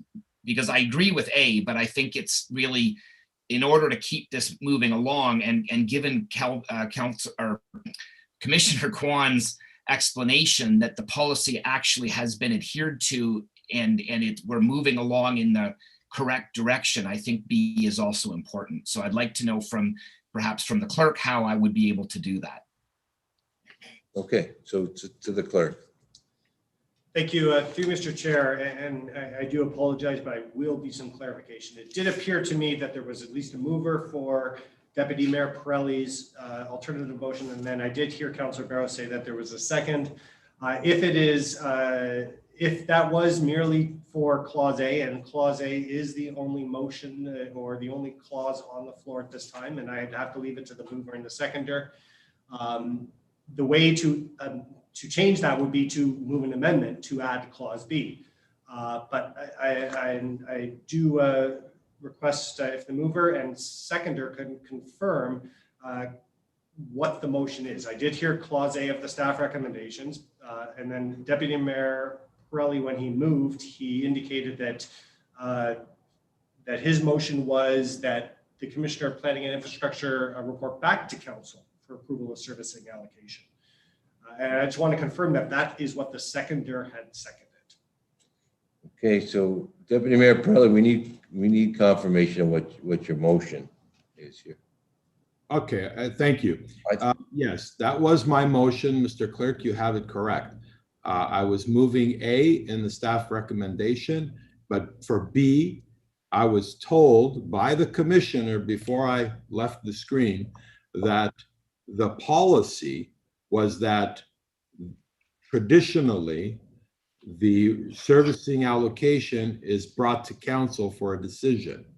If that somehow changed, and that's what Councillor Barrows seconded. Councillor Barrows then asked some questions of the commissioner, which apparently I missed the answers to.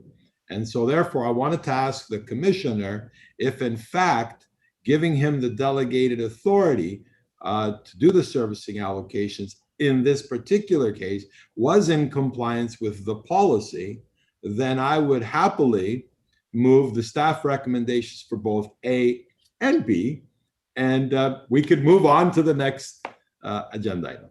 So if you give me permission to ask the question of the commissioner, maybe we can resolve this rather quickly. Okay, so I'm going to put that to the commissioner. Okay. You understand the question there? I think you've already answered it. You need to repeat what you answered Councillor Barrows earlier. Thank you, Mr. Acting Mayor. In response to Deputy Mayor Pirelli's question, I did take the opportunity to point out in your absence, on the first paragraph in page 7 of the staff report, we did identify that the applicant has worked with staff to satisfy the interim growth management, the sustainability metrics program, and he is in full compliance with that program. And on that basis, we made the additional recommendation to have that approval given through the delegated authority as outlined in recommendation B. Okay, but Mr. Commissioner, the specific question I asked was, what is our current policy as it pertains to servicing allocation? Is that something that you have delegated authority over, or are you asking for that delegated authority contrary to the established policy in place at this time. I think you've confirmed again to me that the policy states that you're to bring the servicing allocation request to council. Is that correct?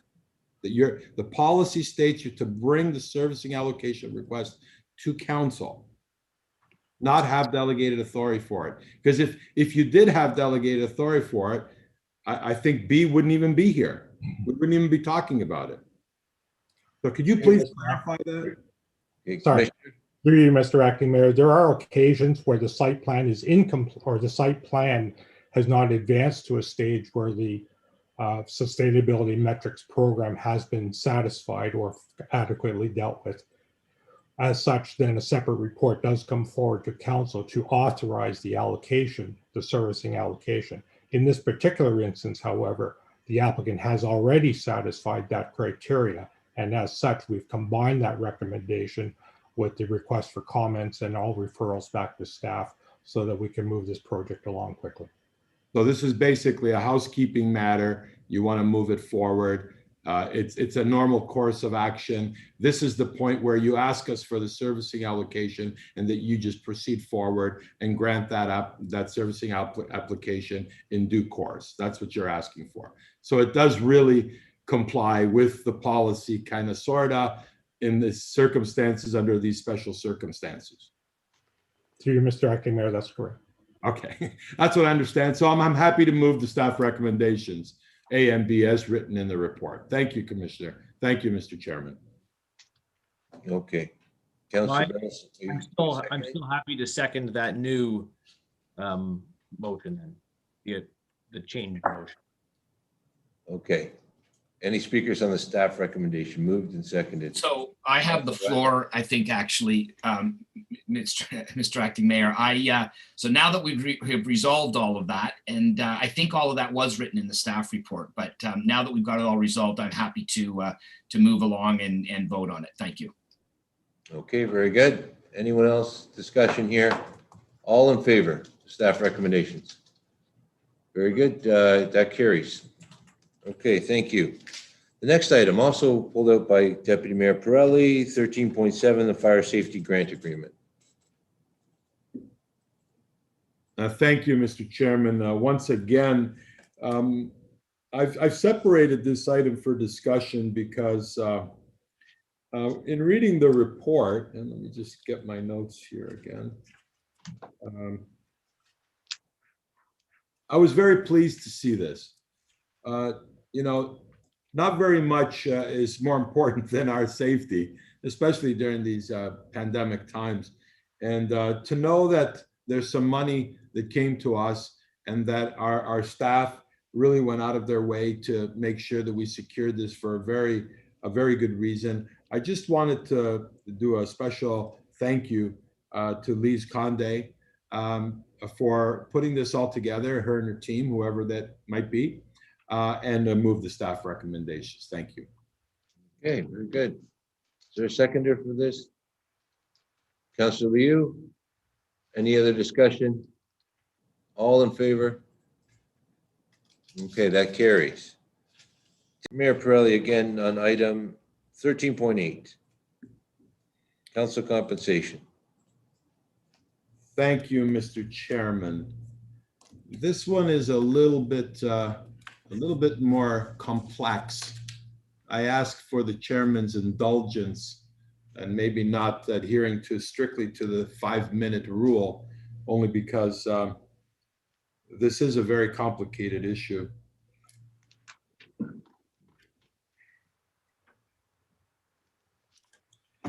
The council compensation remuneration there's two policies. One is we always do a council compensation review. It's done, I believe, every 4 years, and it establishes the remuneration for members of council. Today, we have a report from staff, and I find it a little bit peculiar. So the first question I'd like to ask through you, Mr. Chairman, because there's many unanswered questions. Who asked for this report? Through you, Mr. Chairman. Well, I'll put that to our city manager or Chair, Commissioner of Corporate Services, Sherry Adams. Through the chair, well, good morning, acting mayor and members of council, and through the chair, to respond to that question, really, this is basically a housekeeping item. Our current policies didn't anticipate this situation at the time the compensation committee met and put this together. And this should have been dealt with at the bylaw at the time, and it was an oversight. And that's the reason. It's really a housekeeping item. It's to ensure equal pay for equal work. And it follows our practices with all of our staff who go into an acting role and assume the role, they receive the salary for that position. Through you, Mr. Chairman. When you say that this is a housekeeping matter, if we go back to the bylaw, let me just look here.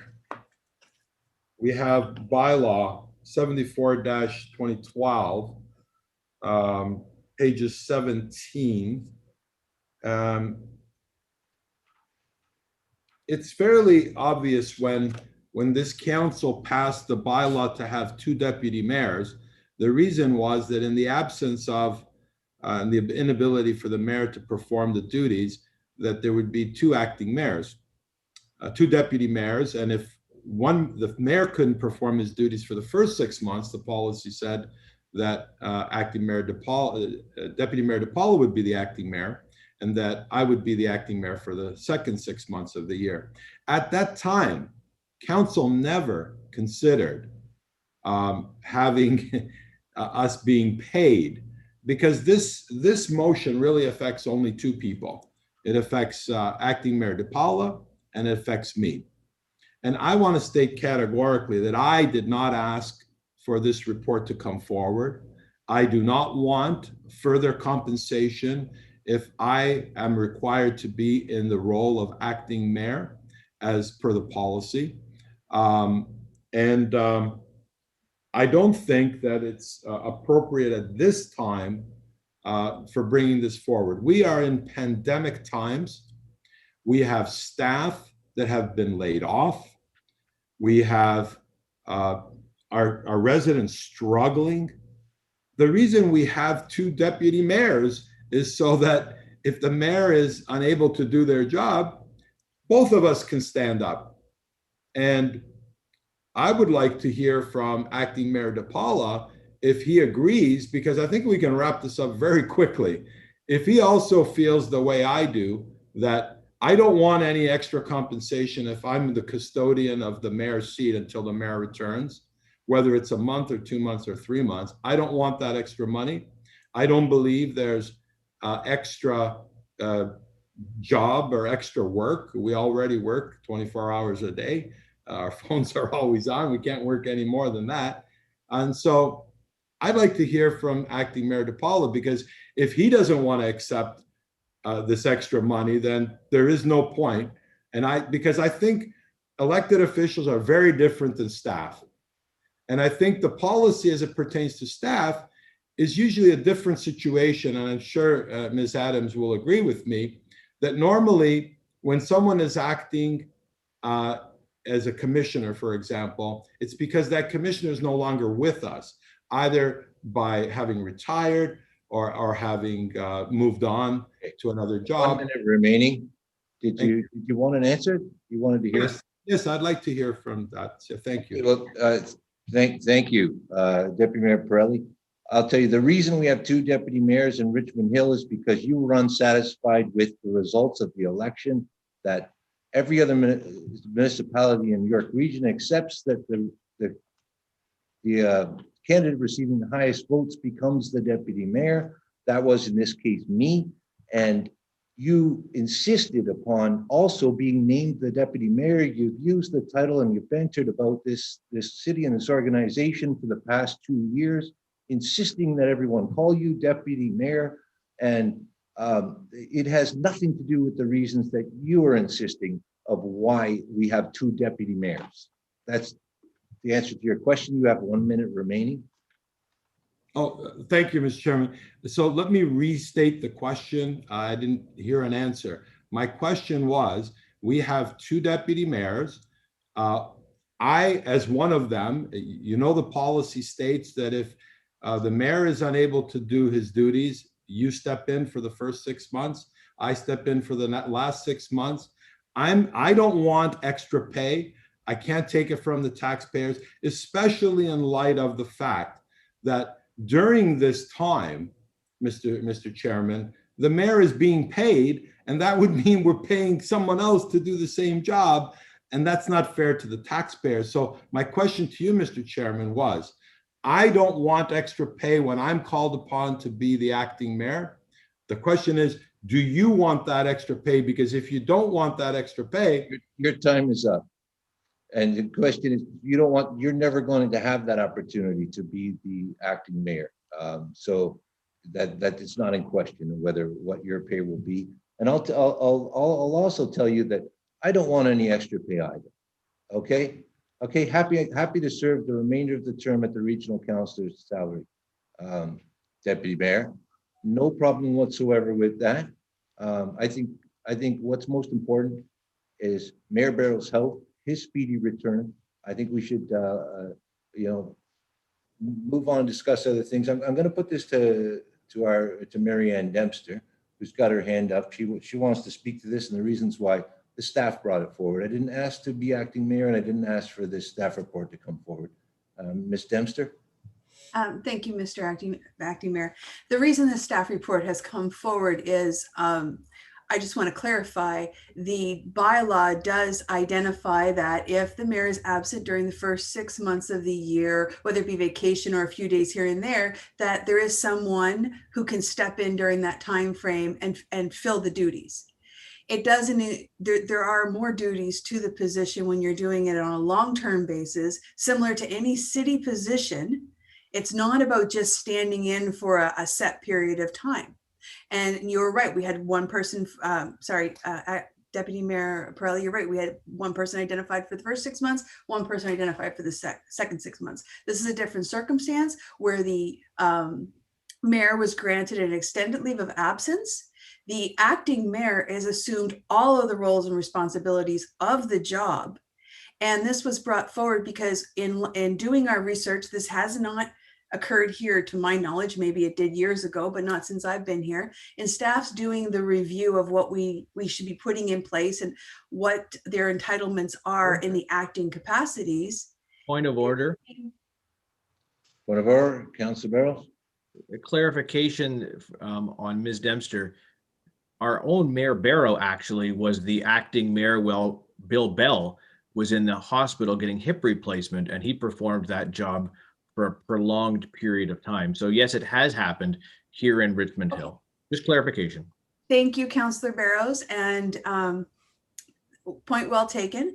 I'm not sure, but I assume that well, actually, I shouldn't speak to an individual member of council's compensation on whether or not he was compensated. What I can say is that we didn't contemplate the situation. We did not have direction in bylaw to increase the acting mayor's pay accordingly. We did our research with a significant number of other municipalities who have all stated that if there is a situation like this, they would be assigning the additional pay. There is currently another municipality quite close to us who does have an acting mayor, and they are being compensated accordingly. So this was a housekeeping matter for us to bring to council under the principles that we operate under: equal pay for equal work. We have pay equity policies, and when staff in this organization, regardless of what's happening externally, take on the duties of a job, after 3 weeks, they are compensated for that job. So we are following our own practices for our acting mayor, and that is why this report is in front of you. Had it been contemplated already in the bylaw, we wouldn't be here. Okay. So who else would like to speak to staff's report here? Councillor Silovitz? Thank you, Mr. Acting Mayor. I appreciate it. I do support this, and the reason is quite clear, as stated by our City Manager Dempster and Commissioner Adams. The acting mayor right now is Joe DiPaolo, and it is my understanding, and I'd like to pose a question to you, Mr. Acting Mayor, to Commissioner Adams. It is my understanding, just for clarification here, and so that nobody's confused and that the public understands this, it is my understanding when we passed the bylaw, when Mayor Barrow went on medical leave, that the position of acting mayor was assigned to Joe DiPaolo. Is that correct? Through you, Mr. Acting Mayor. Yes, Ms. Adams? Through the chair, that is correct. Okay, thank you very much, Commissioner Adams. So in other words, the acting mayor of Richmond Hill right now is acting mayor Joe DiPaolo, and it will stay that way for however long. Unfortunately, we don't have Mayor Barrow with us, because that is what was stated and what was approved in the bylaw. So I am quite happy to approve this. And one of the main reasons is that acting mayor Joe DiPaolo is doing the work of the mayor. And that is much more work than he would do as a regional councillor. There can be no question about that. So I fully agree with City Manager Dempster that there must be extra equal pay for equal work. And as she stated, if a member of staff sits into a position, is appointed to a position after 3 weeks, and they are still in that position, they then get that position salary. There should be no difference here for acting mayor Joe DiPaolo. Thank you. Thank you, Councillor Silowitz. Anyone else want to speak to this? Okay, I do want to say a few things. Certainly the role of mayor is very different than the role of regional councillor or deputy mayor. My understanding is that what's being proposed here by our staff is exactly what would be done in any other municipality that faces the same situation. They're here today because it's dealing with the pay of an elected official, and without a bylaw in place that automatically authorizes staff to make a change in elected officials' pay, that they are required to come to council and get council's approval to make a change to the remuneration. Now, what this motion is talking about, it's not about me. It's about the position of mayor. It's about in the future and down the road, in the case where a mayor takes an extended leave of absence, this motion passes here today, our council is deciding that here and now and in the future, if the mayor leaves for a period of greater than 1 month, whoever assumes the acting mayor role is compensated at the mayor's pay. So I think it's the right thing to do. Had it been done at any time in the past, we wouldn't be here today. Our staff was fully prepared, and it sounds like they were ready to process a change in pay, similar to what they do if a commissioner leaves a role and a director is moved up into an acting commissioner's position. They're paid at the commissioner's rate. So that's what we do internally. That's what other municipalities do. This is what everyone would expect to be done. It requires a council resolution for it to be done. But I'm willing, and I don't think anyone moves the staff recommendation. No, Mr. Chairman, point of order. Well, we're going through a list and talking and. Well, Mr. Chairman, the motion I have on the floor is not to approve this, and we don't have a seconder yet. So I'd like to speak to the motion, Mr. Chairman. We've all been talking, but you didn't give me an opportunity to make a motion. So. Well, your time expired, and then Councillor Silvitz, we went through it. No one else is ready to speak. I've got my 5 minutes. I would move a motion, except it'd be highly inappropriate, I believe. And because I'm impacted so much by this recommendation.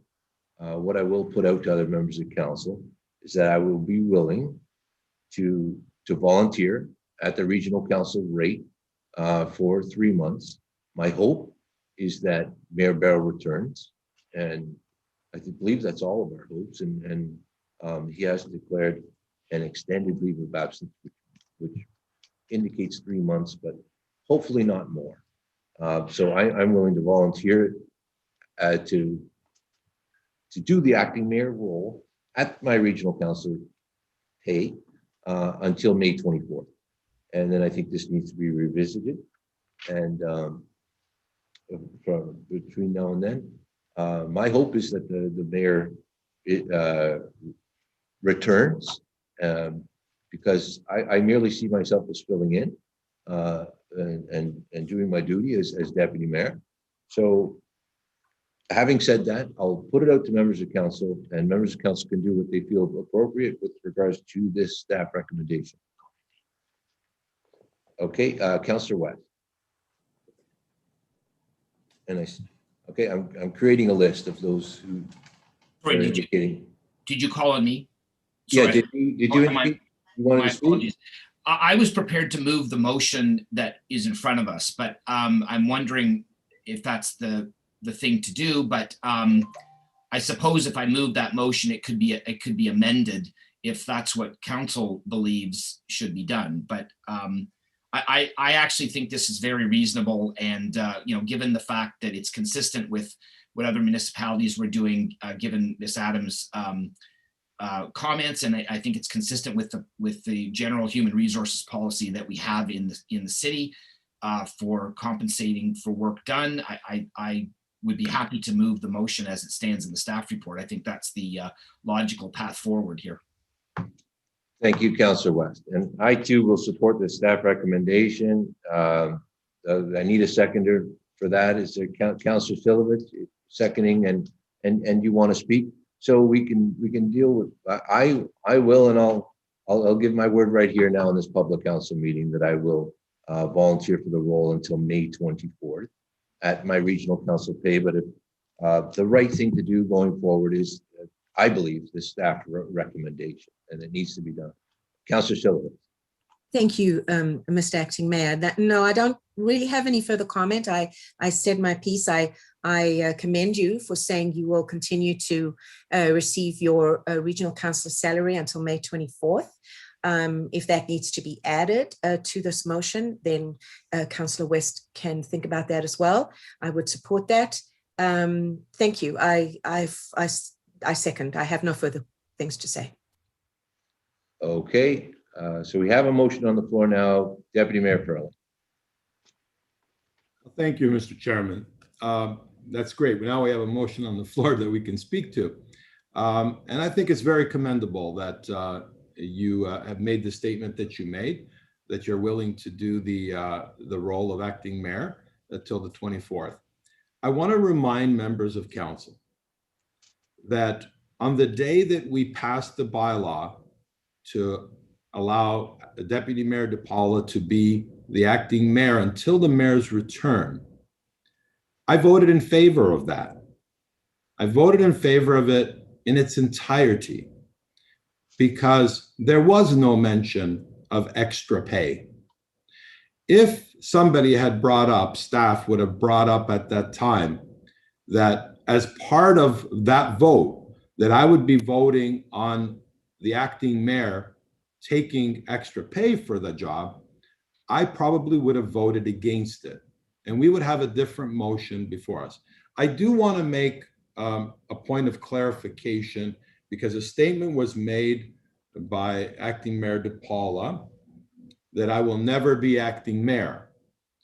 I believe that if you read the bylaw that was passed, that in fact, the one making you acting mayor until such time as the mayor returns, in your absence, it clearly states that I will be the acting mayor in your absence.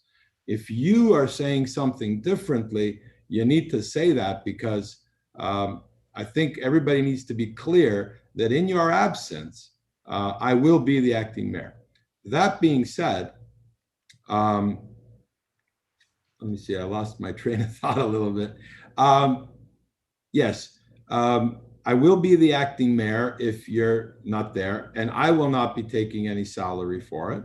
I think if the time to discuss the extra pay was at that time when we made this decision.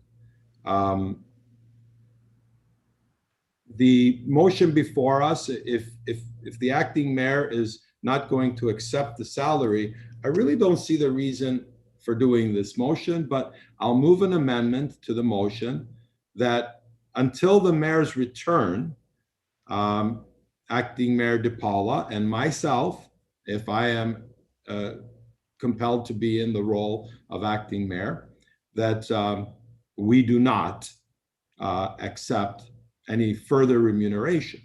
That would be my amendment until the mayor's return.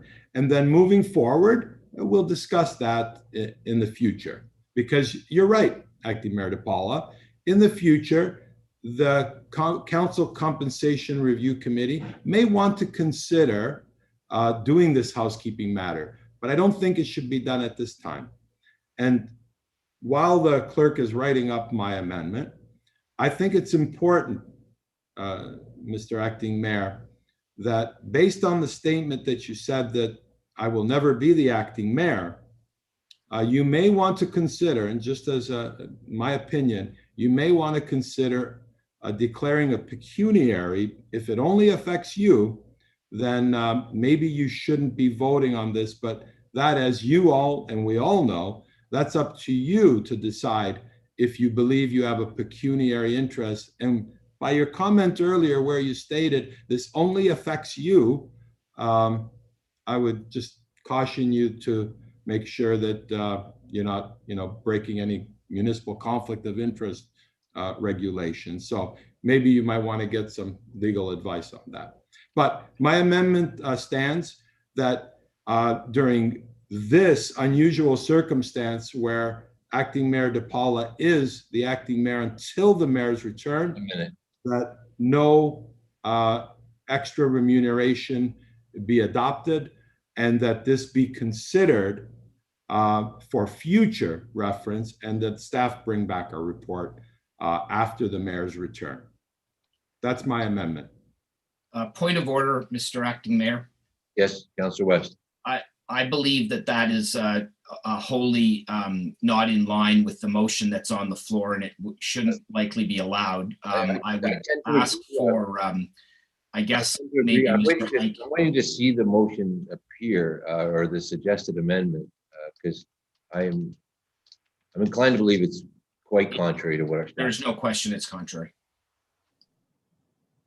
Well, actually, Mr. Chairman, it's not contrary. I said that I believe that the policy should be changed for future, but not during this circumstances. We all voted at that meeting to extend your acting mayor role, contrary to the previously established policy, which did 6 months and 6 months, and we extended it for you, with knowing at that time that we didn't have extra pay to be considered. Now you're asking for that extra pay to be considered for this circumstance. I think then we should revisit who should be the acting mayor based on the last motion. So maybe if you want to reconsider the salary structure, maybe staff should. You're not helping me with the ruling on this point of order. And now I really think this amendment's contrary to what, very contrary to what the staff was recommending, what's on the floor. I see the clerks typing away, and I'm having trouble myself understanding the nature of your amendment. Well, let me be clear, Mr. Chairman. The motion is very clear. It says that the remuneration paid to a member of council appointed as acting mayor for a period of time greater than 1 month be the same as the remuneration payable to the mayor for the duration of the appointment as acting mayor. The draft bylaw attached to staff. So Councillor West, I will accept this amendment because really it just says it takes effect at a different time, which is, you're supporting staff's recommendation, but you want to amend it to take effect when Mayor Barrow returns. And Correct. I'm not saying I support it, but with regards to the point of order, I'm ruling that this amendment is in order. Thank you. Your time is up as mover of the amendment. Who else wants to speak to this? I didn't even speak to my time wasn't up. We clarified this before. Can I read the motion? Can I read the amendment? Yeah, you can have the clerk read out the motion. No, but can I confirm that the amendment is reflective of what I said? Does what's on the screen there reflect what you wanted in your amendment? Well, I'd like to read it if you'd give me just a moment. 30 seconds would be nice. Seconds, you got Yeah, that would be actually accurate, Mr. Acting Mayor. Thank you very much. That is my amendment. Okay, is there a seconder for this amendment? I'm sorry, I don't see the full gamut of councilors. Okay, Councilor Barrows. Thank you. I think this is appropriate. It keeps everyone safe. We're in a situation right now where things are actively changing, and this just puts it as a situation where, yes, we say we want it changed, but it'll change after Mayor Barrow returns, in which case no one currently sitting on council is perceived to be benefiting themselves. Where if we voted on it today, that could be a perception, and that would be unfortunate. I also think the public will appreciate that we're doing this. Given the pandemic, the mayor's role has changed an awful lot. I know when Mayor Barrow was active in the role prior to the pandemic, he was running around daily, ragged, event to event to event to event, where now we have the benefit of just flipping the screen. So to say that the role is the same as it was pre-pandemic, I think our residents would kind of have a little bit of a chuckle, because that's just not the case. There's no social events in the evening where Mayor Barrow would go to almost everything he was invited to give greetings on behalf of council, where now we have the misfortune, I should say, to do it on Zoom. So it's not the same type of ragged job that Mayor Barrow was doing pre-pandemic. So I'll support the amendment. Okay, anyone else want to discuss the amendment? Okay, I will speak to it, and Can we put the amendment on, just so I'm clear, please? Clerk, can you put it on the screen? So it's about the timing of the staff recommendation to take effect. And I think it's the opposite. I think this staff recommendation should have been in effect a long time ago. Not that we need to push forward. It's enacting. I think it needs to. And as far as the role of the mayor, boy, I've gained a lot of respect for heads of council, right across the GTA and their roles and what they do, and especially what Mayor Barrow has done in Richmond Hill and Mayor Bell, whom I served under. And in the last 30 years, those two gentlemen have made it look easy, but it is an extremely different capacity to be serving the public than a regional or local ward councillor.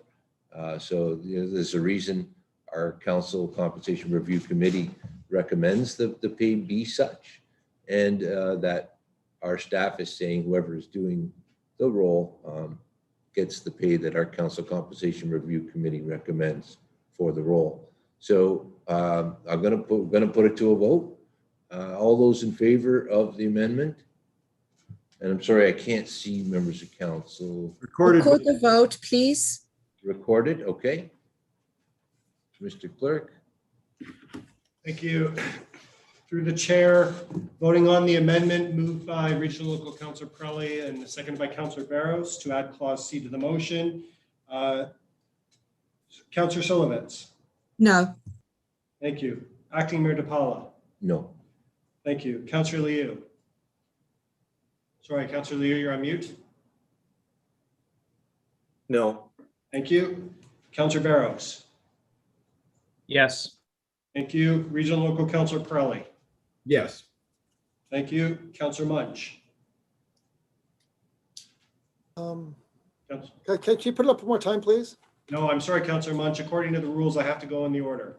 No, but you can't put the motion up? Oh, sorry, that's right. I thought you asked for, I apologize. I thought you wanted me to come back to you.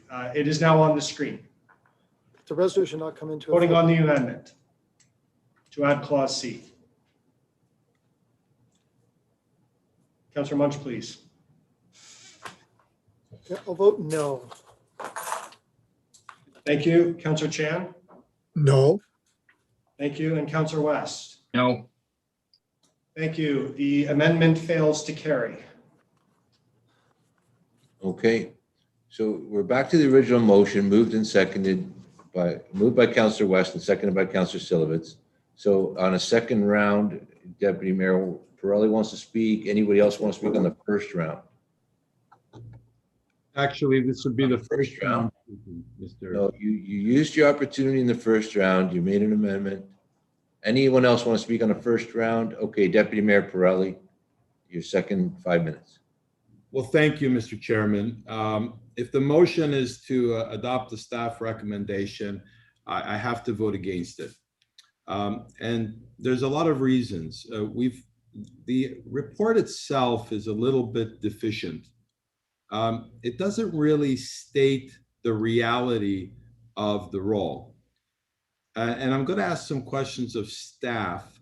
And if you rule that this maybe should be taken in camera, Mr. Acting Mayor, I'll respect that. I guess you'll make that determination shortly. I understand that staff's ideology here is saying there's an extra responsibility with being the acting mayor and that compensation should be granted. Yet, the staff that the mayor required in the past was taken from the mayor's office and redeployed. Now, if the role of the acting mayor is so onerous that it requires extra compensation, I would have hoped that the mayor's office would have kept the 2 staff members that were subsequently taken out to assist the acting mayor and deployed, one to corporate and financial services and another one to access Richmond Hill.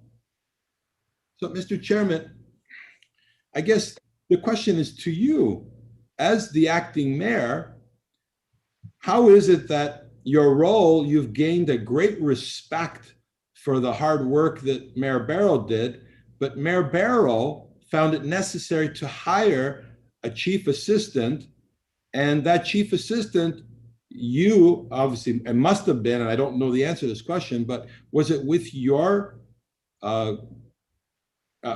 support that you now have 2 staff members less to help you do the role that Mayor Barrow was doing when Mayor Barrow felt it was necessary? To you, Mr. Chair. Well, I can answer that. Yeah. And you're right that if you have any subsequent questions, we will have to move into camera. I don't want to talk about identifiable individuals in this organization, but what I will say in general that my staff complement at the mayor's office is identical to that of Dave Barrows. That 2 staff members from the mayor's office were removed and they were replaced by 2 other individuals that are doing the exact same role. So nothing has changed in the composition of the staff support of the mayor's office. And I really caution you to not get go any further. If you want to talk about staff, or if you want to go into camera, that would be the only way to go further. Thank you, Mr. Chairman. The staff complement remains precisely the same as it was. But interestingly enough, I didn't see in the report, Mr. Chairman, that your staff have replaced the mayor's staff, but the mayor's staff is still being compensated. why is the Richmond Hill taxpayer paying for the mayor to be at home, for you to be paid, if this motion goes through, the same as the mayor, for the mayor's staff to be redeployed to a different area and the taxpayers paying for those salaries? I believe that they add up to approximately $240,000 a year. And so we have a duplication of payments, but I don't see that in the staff report. I really think that there's a lot more questions than there are answers in this report. Mr. Chairman, I think it's important to recognize that the respect for the taxpayers has to be kept. And although it's your decision you have all the powers of the mayor, that it's important that when delegated authority is being used, and we need transparency in the mayor's office. We need to know where those staff members went, why they went there, why, if you weren't using the staff members that the mayor was using, why they've been redeployed somewhere else when we obviously didn't need them anywhere else, because if we did, we would have did a proper recruitment for staff through the budget process. But yet magically, and I think the public needs to know this, the 2 staff members in the mayor's office have been redeployed to different areas without proper transparency. I don't like this, Mr. Acting Mayor. I don't think it's appropriate. I think we really need to refer this back to staff to come back with a complete financial impact before we make this decision. Because to my calculations, it's been, and that is my amendment, I'm moving an amendment to refer this back to staff because the financial implications are not reflected in the motion, in the staff report. And to my calculations, there's approximately $540,000 being overspent in the way that this has been done. So my amendment is to refer this back to staff to get back the financial implications of what's going on in the mayor's office as it pertains to this. Thank you. Okay, your time's up. You got an amendment in under the wire. The staffing implications are there. I am going to allow city manager to address the questions that you had there. I didn't have any questions of the city manager, Mr. You didn't? Okay. Then we'll move on. Is there a seconder for the amendment? Councilor Barrows. These are really good questions, Acting Mayor DePaula. And if you would clarify some of them now, it would help. Sure. The fact that you moved into the role, got rid of the staff, brought in your own staff, but you have a respect for Mayor Barrow and the hard work he was doing, but you didn't think that you could benefit from his staff who knew exactly what his role was, how he was doing it, the relationship that they had garnered through the whole process. Really leaves a lot to question. At $540 some odd thousand is a great deal of money. It leaves a lot of people wondering. Well, Councilor, I believe that I'm happy to second the characterizing, there being any change. Sure, there's a financial implication of, but when we can't fault Mayor Barrow for the costs that are incurred in the excuse me reorganization. We are not at all speaking about Mayor Barrow in this way. For you to characterize that is gross. I said you removed 2 of his staff members immediately upon coming into the role without even saying, I could probably benefit from these people.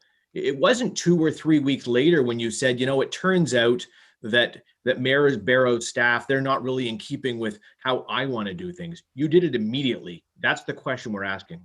Okay, well, I'm giving both of you councilors a lot of latitude.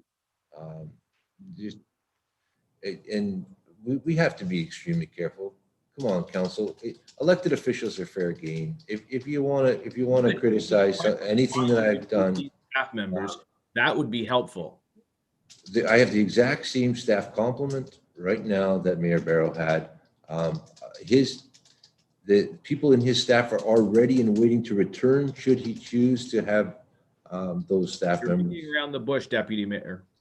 I'm trying to answer as directly as I possibly can. I'll try to be a bit clearer.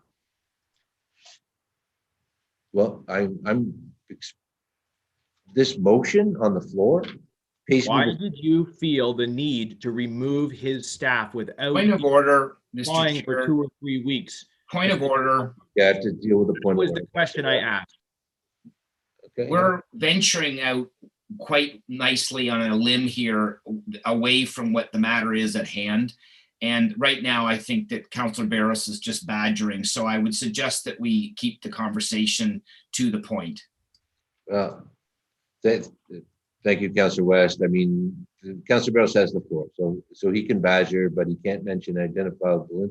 Point of order. Are you ruling that Councillor Barros's question is badgering, Mr. Chairman? Is that your ruling, sir?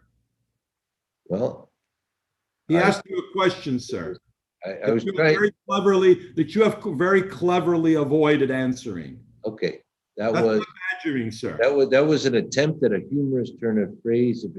If it wasn't funny, I apologize. Thank you. Councillor Barros, you can ask me questions or anyone. You are running my clock out on purpose. I've asked the question now 2 or 3 times.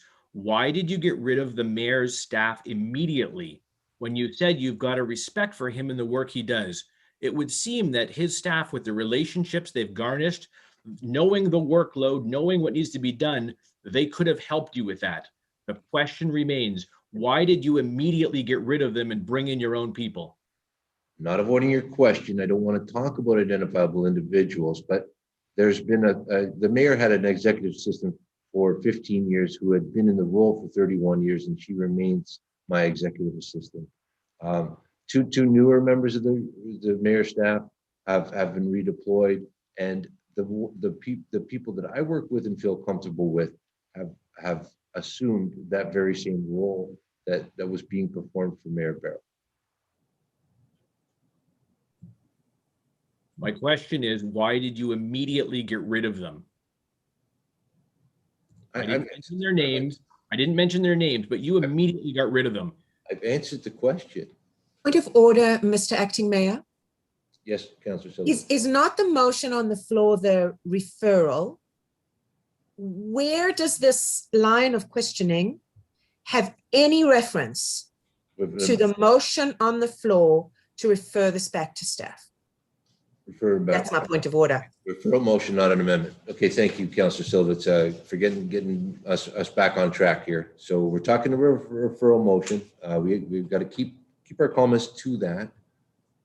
Councillor Barros, I'm not trying to eat your time. You go ahead. You have the floor on this referral, but keep your comments to the referral. I think the points I've made have been very clear. I wish you would have answered them clearly. Councillor Pirelli on the second round on the referral.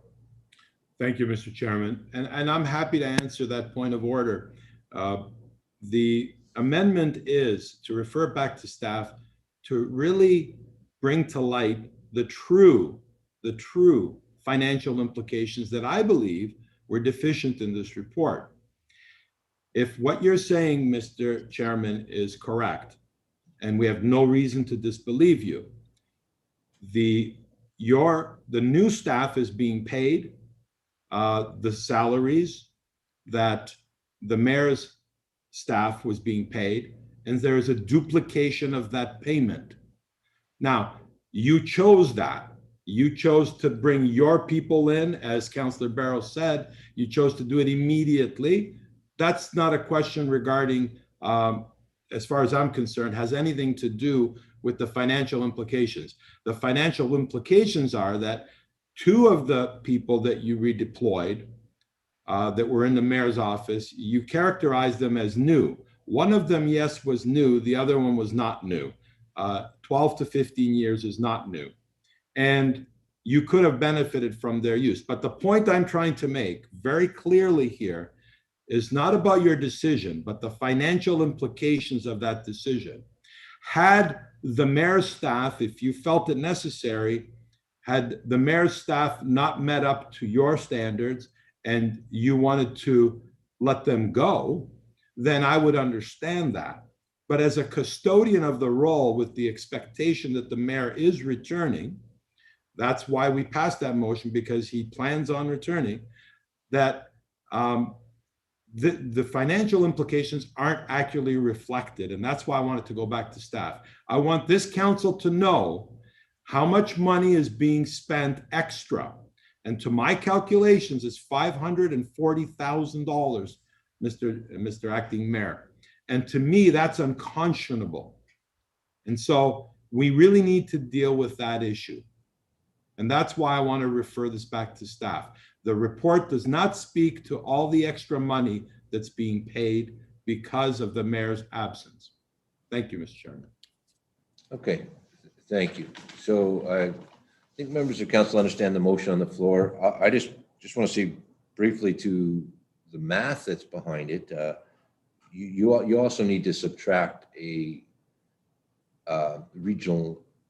assistant to the regional councilors that is no longer part of the equation in all this. So that has to be considered, members of council. If you want to refer this back to staff for further financial implications than what's stated in the staff report, because that's what I believe is the full and fulsome financial implications there. You're welcome to vote yes on this referral. Someone want a roll call, or we'll just go by show of hands? Yes, I would like the vote recorded, please. Okay, so Mr. Clerk, please on the referral. Thank you. Pardon me. Through you, Mr. Chair, voting on the motion to refer this back to staff for a more detailed report. Councillor Sullivan. No. Thank you. Councillor West. No. Thank you. Regional Local Councillor Pirelli. Yes. Thank you. Councillor Liu. Yes. Thank you. Councillor Barrows. Yes. Thank you. Councillor Munch. Yes. Thank you. Acting Mayor DePaula. No. Thank you. Councillor Chan. No. Thank you. The motion to refer fails to carry on a tie vote. Okay, back to the motion on the floor. Can I see it on the screen for my benefit too, Mr. Clerk? I believe it was moved by Councillor Sullivan, seconded by Councillor West. We have a motion on the floor for the staff recommendations. Recorded vote, please. We've had a second round. Anyone else have comments that have not spoken twice? Yes, I'd like to just for a moment to see this where we're at. Councillor Munch, go ahead. So we're at now where we're asking what exactly? I want to read this where we're at.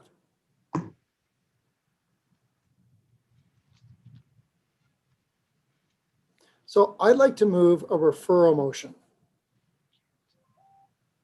We've had a referral motion defeated, so that's not in order, Councillor Munch. You can't do a second referral? No. Can we defer it then for a month? Yes. We can refer and then defer. It was 7-2 against the referral, but you want to move, or sorry, 4-4 and a tie. So I think it'd be best to defer this for a month.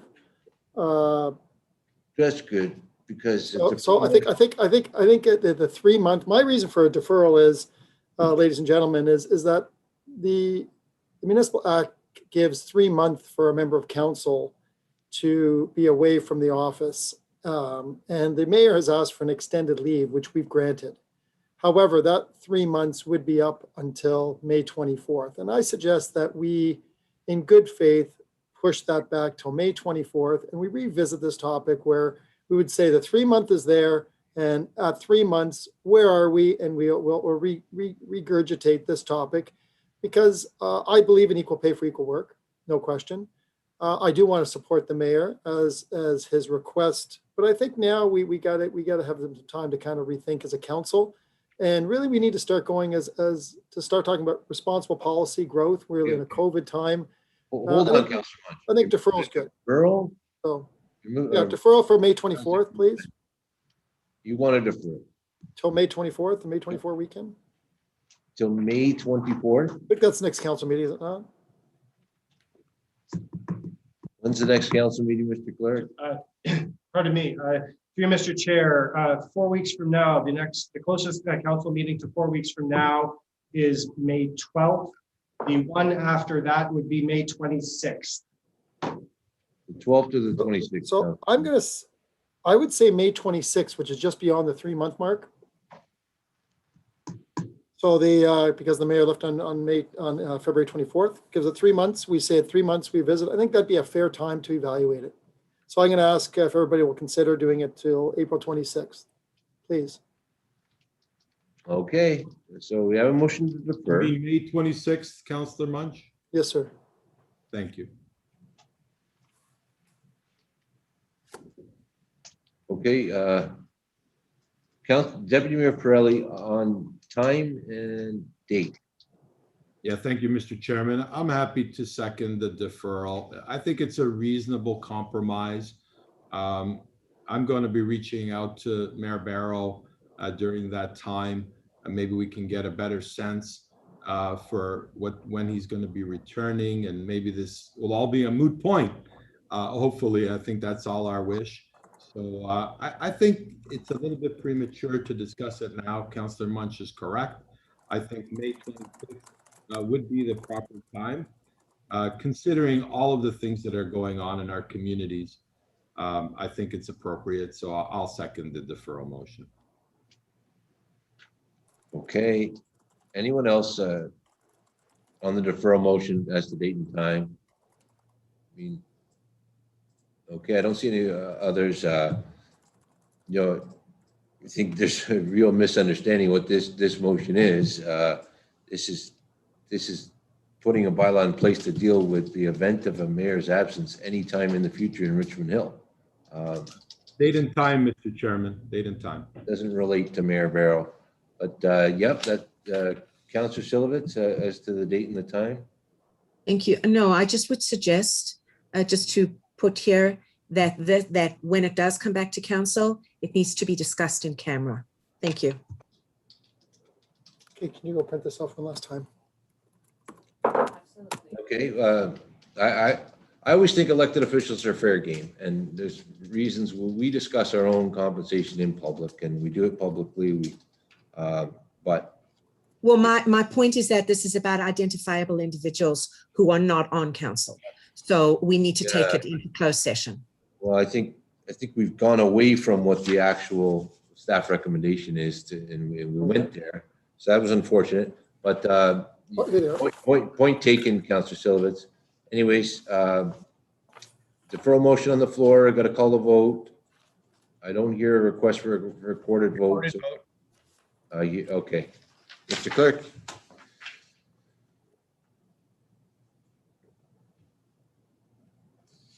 Through you, Mr. Chair, voting on the motion to defer this matter until the council meeting on May 26, 2021. I believe Councillor Barrows, you requested the recorded vote. Did I hear correctly? Yes. Thank you. I just wanted to confirm. So Councillor Barrows voting on the motion? Yes. Thank you so much. Councillor Chan? Yes. Thank you. Councillor Silovitz? Yes. Thank you. Acting Mayor DePaula? Yes. Thank you. Councillor Liu? Yes. Thank you. Regional Local Councillor Pirelli? No. Thank you. Councillor Munch? Yes. Thank you. And Councillor West? No. Thank you. Thank you. The motion to defer this matter does carry. Okay. Members of council, that's we have one remaining item.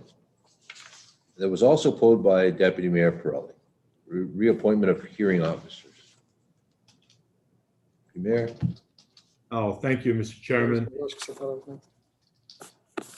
Councillor Munch, mute your microphone. Thank you. Thank you, Mr. Chairman. This is just really a question. I read the report. I understand we have hearing officers. My question through you, Mr. Chairman, to staff is that it appears that we're reappointing people.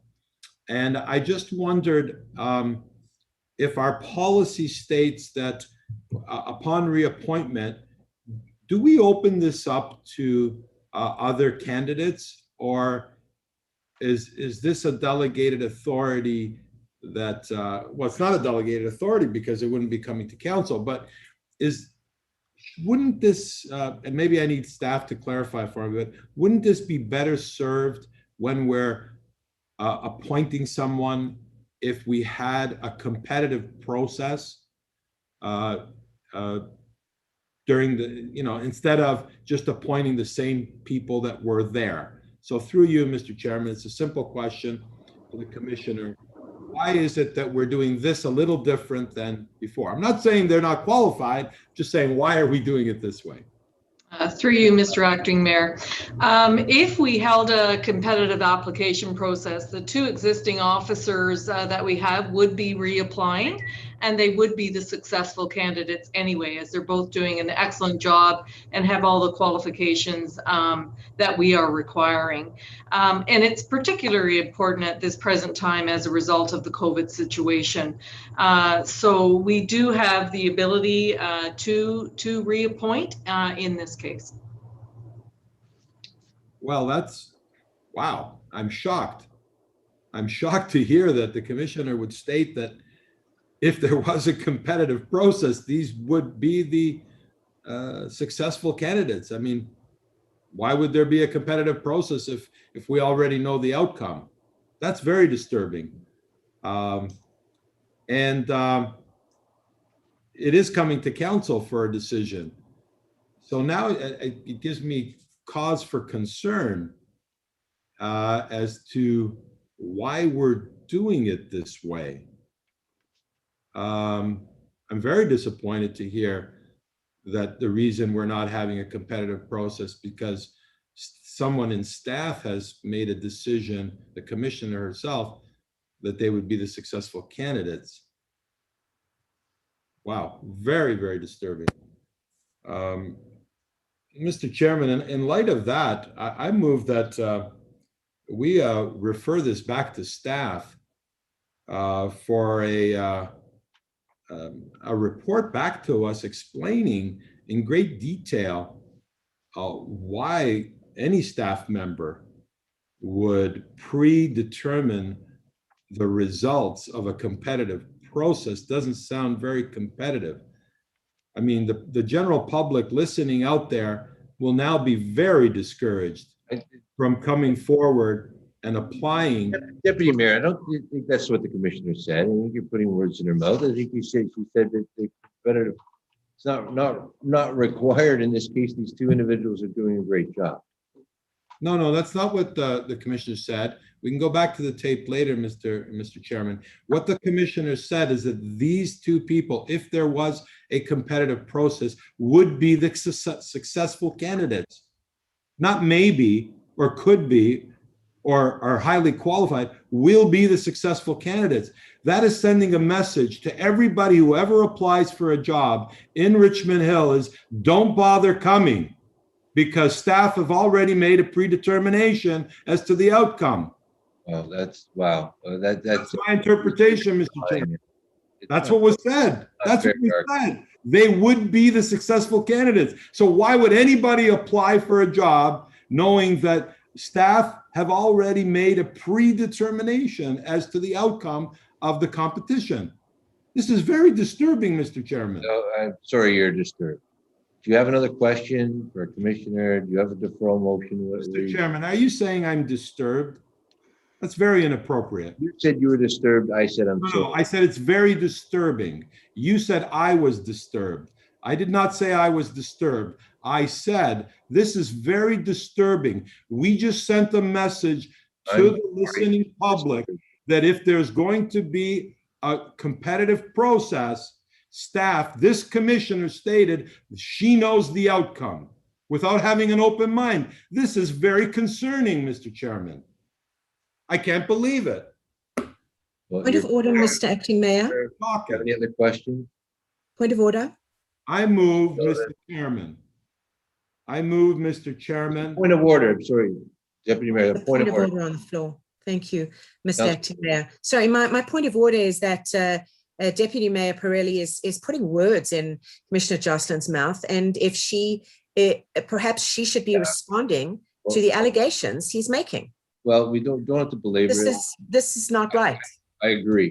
You can't speak for the commissioner. You can ask the commissioner questions. Go ahead, Deputy Mayor. I was neither speaking for the commissioner nor asking a question.